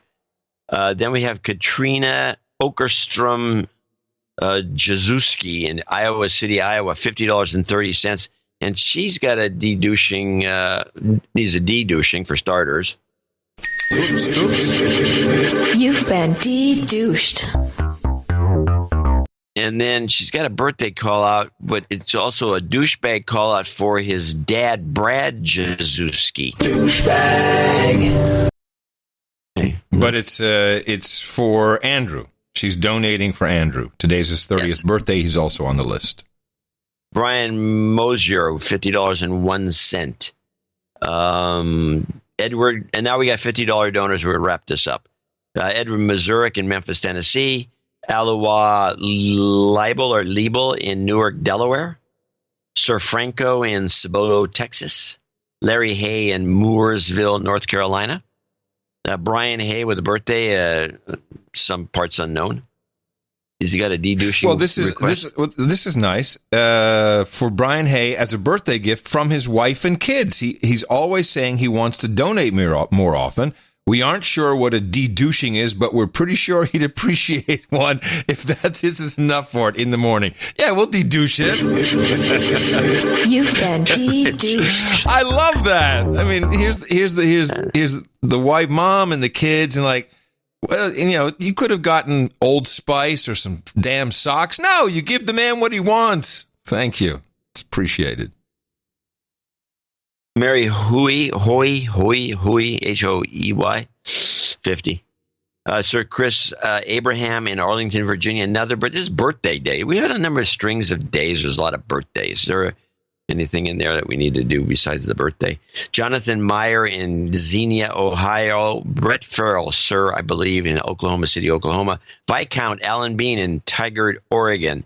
Now, you remember that name. I have a note from him. I do have the note. Who is this? Viscount Alan Bean? Is this the special letterhead? No. This is the guy who's been giving us $50 checks since the beginning of the show from Oakland. Okay. This area has been such a draw to me. Now he's in Tigard, Oregon with our Grand Duke. Huh. This area is Sir Dwayne Mellon's son. This is a draw to me over the years. I've moved to Tigard, Oregon from Oakland. This is a recent move. We've only been here a week, and we're already very happy to have been done so. Both my wife and I are newly retired and look upon this move as a new adventure. Well, that's interesting. Nice. Yeah. Got out of California. Nice. Jason DeLuzio in Chatsford, Pennsylvania. No, that got out of Oakland. Yeah. Sir Kyle Meyer in Atlanta, Georgia. And last but not least, Jeffrey Zinneman, rhymes with cinnamon, in South Euclid, Ohio. I want to thank all these folks for contributing to show 1223 and keeping us going. Yes, and everyone under 50, for brevity's sake, we don't credit that anymore, but under 50, that's where a lot of the subscriptions are. This is a great opportunity. Just get something recurring, and before you know it, you're at the round table. This goes quite fast, but also it really helps us through the slower periods to have something recurring. Whatever the value of the show is to you, $5, love it.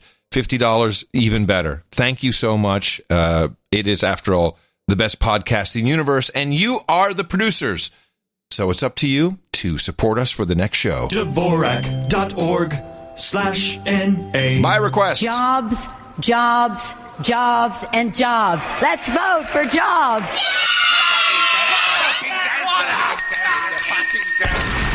You've got karma.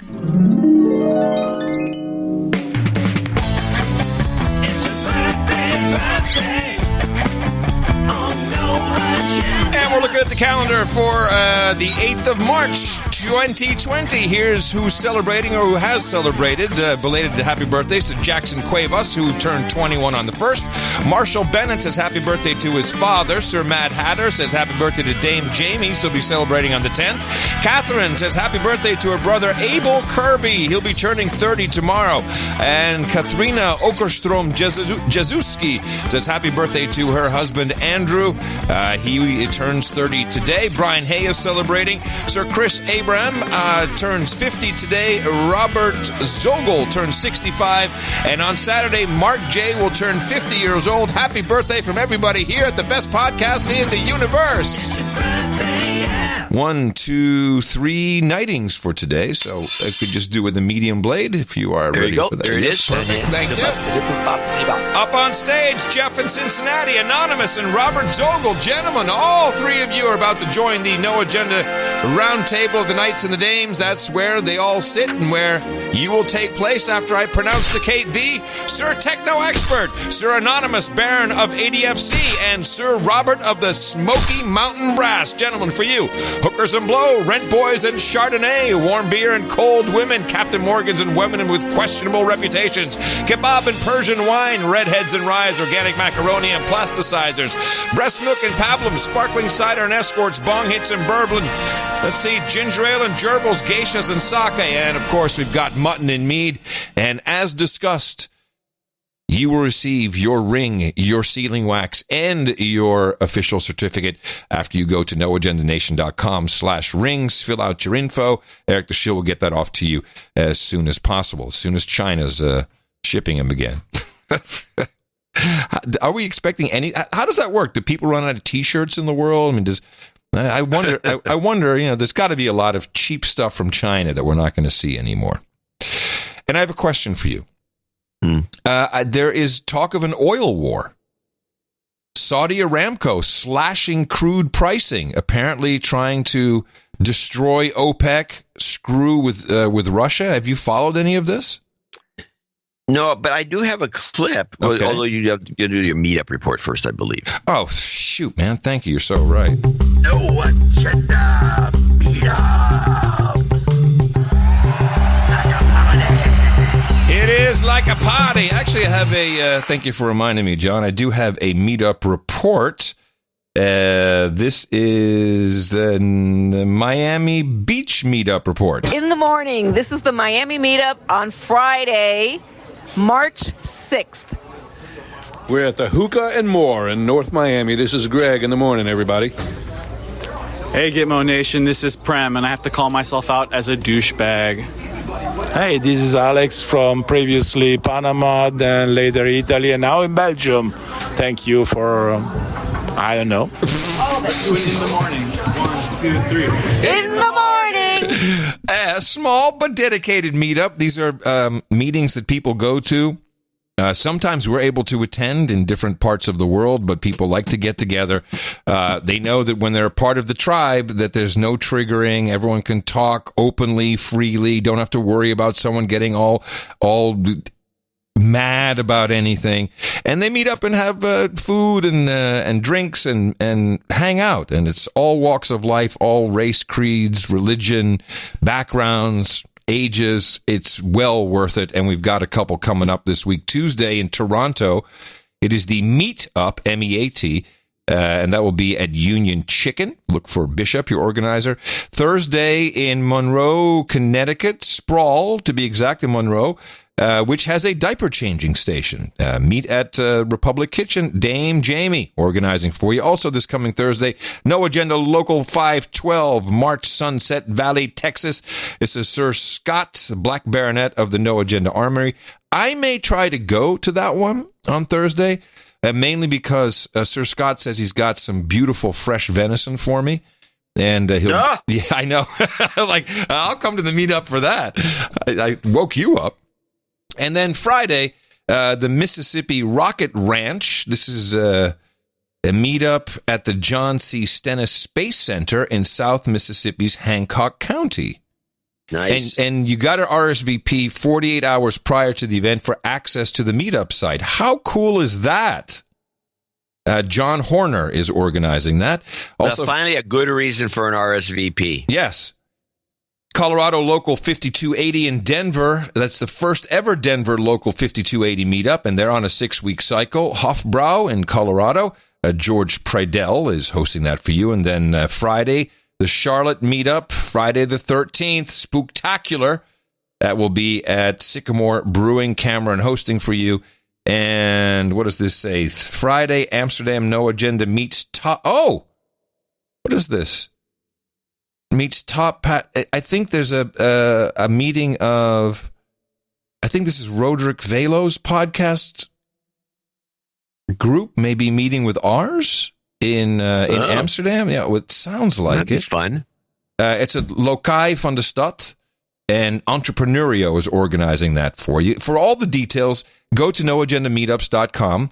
If you can't find something there, you can start your own. It's free, it's easy, it's available, and you'll meet incredibly fun children from other lands. Noagendameetups.com. It's like a party. Sometimes you want to go hang out with all the nights and days. You want to be where you won't be triggered or held to blame. You want to be where everybody feels the same. It's like a party. Thank you for reminding me of that, John. Now back to this oil war. It looks like we're like at $45 a barrel now, and it could go down. Some say to 28. Yeah, I saw a clip years ago that Saudi Arabia can make money at 20 because it comes out so easy. Yeah, but Putin can't. There's something else going on there too. I want to play this clip. This is about some Saudi Arabian intrigue. Okay. At least 4 members of the Saudi royal family are being detained, according to reports in the New York Times and the Wall Street Journal. Right. The Saudi princes were reportedly taken into custody for allegedly plotting to oust King Salman and the king's designated successor, his son, Crown Prince Mohammed bin Salman. 2 of the men, the king's brother, Prince Ahmed bin Abdulaziz, and his nephew, Prince Mohammed bin Nayef, were arrested in their homes and charged with treason.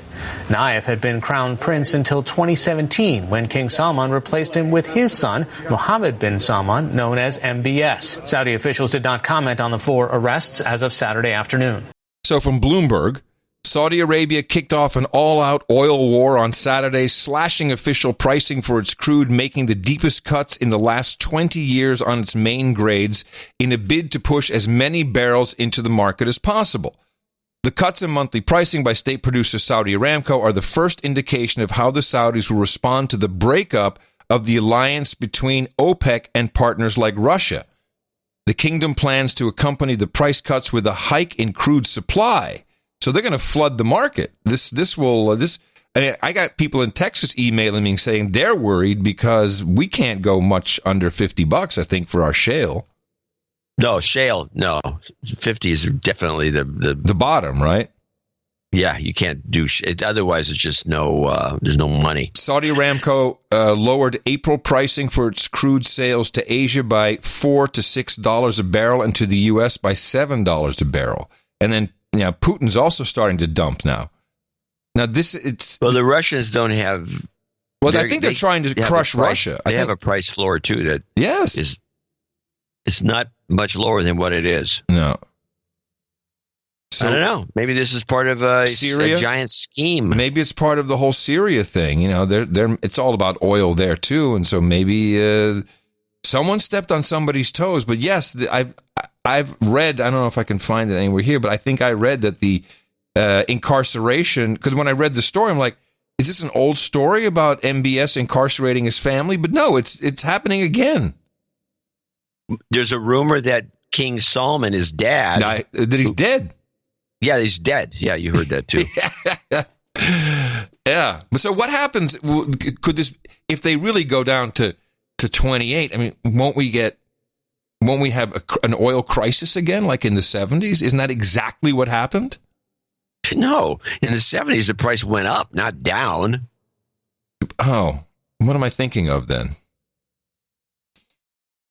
Well, so I don't know. As far as I'm concerned, you lower the price of oil and the economies all perk up because it's cheap energy. So cheap energy means... Well, wait. Here we go. This is Trump with his buddies. Remember his orb friends? They all stood at the orb. And now, and he said, hey, MBS, bruh, let's put Putin out of business, man. How about that for a strategy? Well, it'll definitely hurt Putin. Mm-hmm. It'll hurt some of our oil suppliers, mostly the frackers. Yep. It won't change much with the drillers. And I don't know. I mean, I'm watching it closely, trying to figure out what the hell's going on, but it's very weird. It's very odd. There's no reason for it unless something's going on. There's something afoot. Okay, well, I expect to know. I expect to know more by Thursday, I hope. AOC was on Seth Meyers. We haven't played any AOC stuff in a while. If you're interested. Yeah, I'm always interested in whatever she has to say. Well, and this caught my eye because people are like upset because she said illegal aliens should vote in the or should participate in the census. And of course, there's all kinds of people, particularly on the right, who are triggered by that. But as far as I know, the idea is everybody signs it. I mean, it states quite specifically in the FAQs that I read on the census.gov site that yes, if you want money to go to your community, your city, your town, whatever, even if you're there undocumented, you should participate in the census. So she's not saying anything out of the ordinary, but I guess this stems from the potential question that the Trump administration was toying with putting on, which was, are you here legally or not? Or I think, was it citizen or resident alien? Anyway, here she is. Another thing that will have huge implications, not just on this election, but the next decade, is the census. Can you speak about how you're approaching that and how, we'll just try to explain to people exactly how important it is. This is such a setup. So y'all come on if you let me talk about this. So we are all going to get census forms or a prompt. We're all going to get mailed a prompt to fill out the census in the next 2 weeks or so. And so I think what's really important is that we all fill this out. It happens once every 10 years. Every single person, no matter your documentation status, no matter your housing status, income, etc., is to be counted. And it determines how much our schools are going to get funded, how much infrastructure gets invested, and of course, how many members of Congress each community gets. And if you get undercounted, in some parts of New York City, some communities, the self-reporting is about half of what we think it should be. And that has real impacts on apportionment of how many teachers that your local schools get. So it's really important. It's completely confidential, and it's even confidential within the federal government. Your census data is not shared with any other federal agency at all. So don't worry if you're having a creative living situation, and it's not going to be told to your landlord or anything crazy like that. Don't worry. Totally safe. A good tip for my viewers. Such a phony dude, that. Now, this is also, the census is also used for redistricting, so it's very important to have everyone counted. Certainly if you have people who will be sympathetic to AOC, such as undocumented immigrants.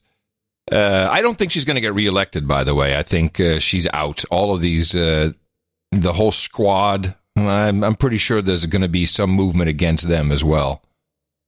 They'll get out. Well, the party's fed up with them. Yeah. And she, so there's one other clip here, a short one that I have. I was surprised by this, and as a citizen, as a taxpayer, somewhat irked. I'm very happy to see you got some companionship for yourself. I would imagine Washington, even though it's crowded with people, can be very lonely. Yeah. You got a new dog. Yes, this is Deco. These are very attractive photos of Deco. Were these professionally done?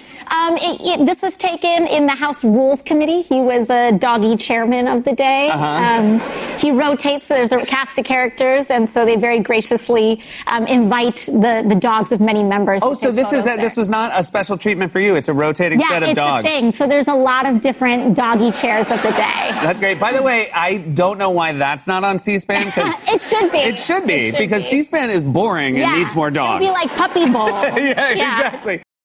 So they take time to bring their dogs into the chambers, and they have professional photographers, and they put their little dog with a little sign with his name, and they take a picture of it, and he's the chair dog. Really? I can see why you're irked. Dogs are people, too. And with this behavior, you're putting us into the debt trap of Japan. She's the one saying you can't have children because of climate change. Well, look at Japan and enjoy your future, AOC.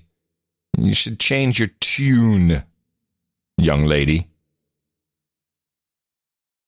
I had gotten a couple of clips to finish things up. I want to get at least one. I want the tensions on the Greek border so we catch up with that little problem that's becoming a mess, which is not being reported. The PBS does report it on Saturday. Tensions on Greece's border with Turkey escalated today as migrants trying to get into Europe faced off with Greek police. Authorities used tear gas to try and disperse a group of migrants armed with rocks who tried to tear down a border fence. At least 2 people were reportedly injured in today's clashes. Greek police have been clashing with Syrian migrants trying to cross into the country since Turkey's President Recep Tayyip Erdogan opened the border last week. Greek officials said that the tear gas and water cannons were used for, quote, deterrence purposes.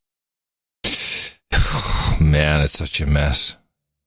It's a total mess. I hear that there's now a new movement starting for Nexit for the Netherlands. They want to Nexit. Yeah. How's that going to work? What do you mean, how is it going to work? Well, they're landlocked. They're right in the middle of landlocked. I mean, they're not landlocked, but they're right in the middle of they're right in the guts of Europe. I mean, it's not like England's an island over there, someplace they can kind of maybe pull it off. I don't know if they could pull it off. Well, I'm just reporting. I mean, I'd push for it. Yeah, I'm all for it. In fact, I talked to the former New York banker last night. I said, what do they do with the euro? Because that's a problem. He said, that's a real problem. To do a Brexit-type move while you're in the Eurozone, yeah. Well, what he said was they should bring back the guilder and peg it to the euro, but then at the price that it went in. So the biggest complaint when the guilder turned to the euro is you got 50 cents for it was 2 guilders to the euro. And so you'd buy a cup of coffee, a week before this changed over, and it cost 3 guilders. And a couple weeks later, it was 3 euros. They happened to Italy, too. Oh, yeah. So I think it was 2.20 or something was the exact number. So he says, peg it back to, so that would be, 60 cents or whatever, and introduce the guilder at that price, but peg it to the euro for 5 years, and then you can always change that later. But still, that would cause a boom in the economy. Oh, my God. It would be so good. Yeah. Well, that's a good idea. Yeah. Hey, do we have an end of show ISO, or are you leaving me high and dry? I don't here? have any ISOs. I do have one little end of show kind of sad story, kind of, but it's that's interesting. That's not good for end of show. No, it's not that sad. Okay. It's the fact that Rosalind P. Walter, who you've heard her name a million times, she financed half of PBS, died. And yes, she's a rich woman. She was a inheritor of Schwab and company. Your dad founded the drug company. Super rich. But there's a kicker in this story about her. Rosalind P. Walter, who nobody knows who she is, but she was Rosie the Riveter. Oh, with the muscle arm? And the muscle arm in World War II. Wow, really? I found that to be fascinating. And it's a very strange story, but about her in general, because she was her parents wouldn't let her go to college for probably the same reasons you shouldn't go to college today. And it's just I thought it would be a good obit. We don't play them on the show too much, but this one was kind of fascinating. It was run on a Saturday, of course, so nobody got to hear it. The more you know in the morning. This week, Rosalind P. Walter, one of the most generous and devoted supporters of PBS programming, including the NewsHour and NewsHour Weekend, died at age 95.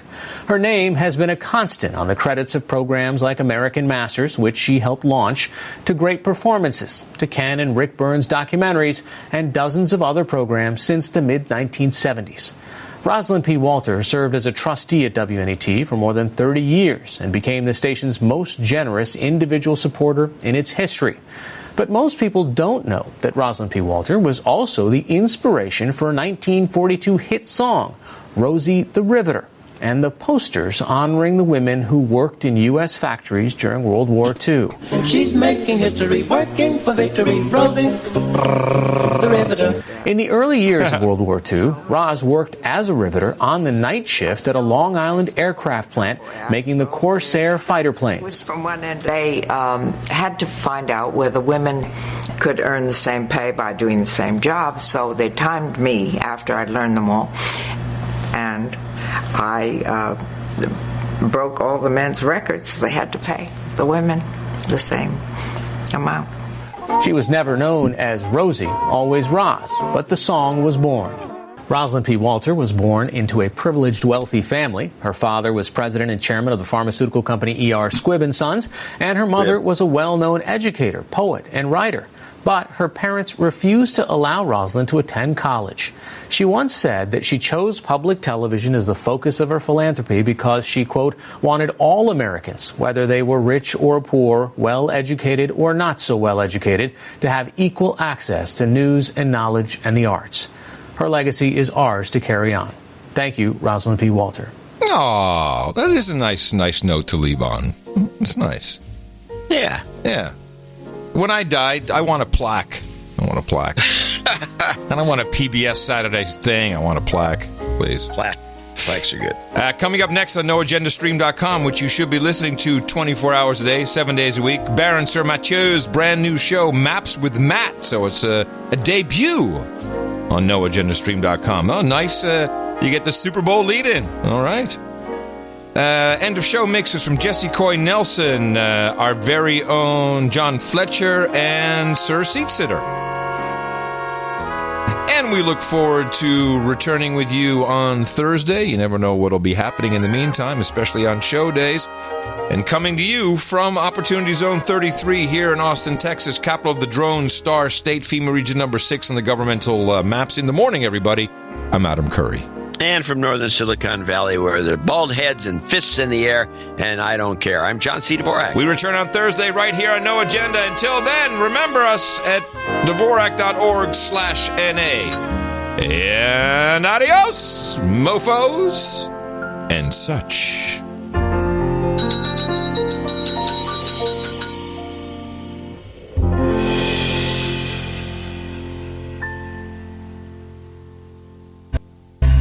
Completely illogical what's going on.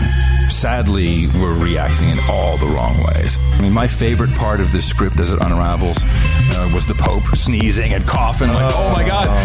If the Pope dies, this will freak out the world. We're conditioned through horror movies for this. We're conditioned? So we're primed. We're primed to be suckered into something. Someone was trying to talk to me about that. Whatever's going on with the pandemic, there's always something going on in the background.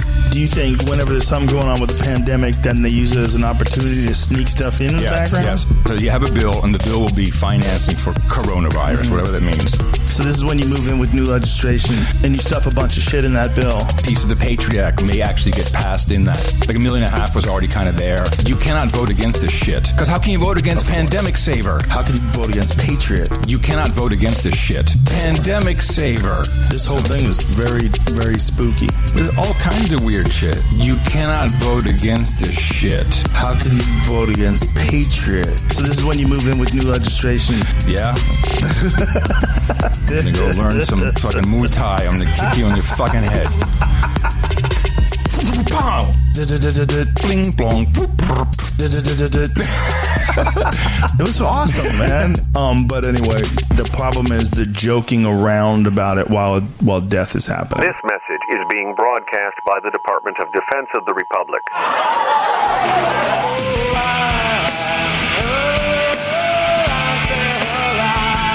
This video is about the coronavirus and how it is another Illuminati scam. Now, the first thing that got my attention was that Wuhan is a major city with 11 million people. Remember, 11 is a Masonic number. A story going around today claims that many people think the illness sweeping the globe is connected to Corona the beer. It's true.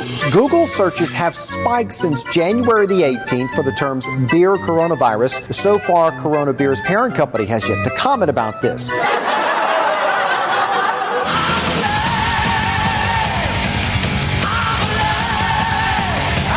And overseas, many popular tourist destinations are eerily quiet due to coronavirus concerns. The waterways of Venice are largely empty, and the Louvre in Paris is closed today as more infections are confirmed across Europe. Hundreds of shoppers rush into a Los Angeles Costco this morning with this warning: supplies are being rationed to keep up with the unprecedented coronavirus panic shopping. Customers run down store aisles at full speed and then quickly start loading up their carts. Yesterday, during a segment on the exchange, I said maybe it would be a good idea to expose everybody to the coronavirus. Maybe it would be better off for the global economy or the markets in general. It was the dumbest, most ignorant, stupid thing anybody could have ever said.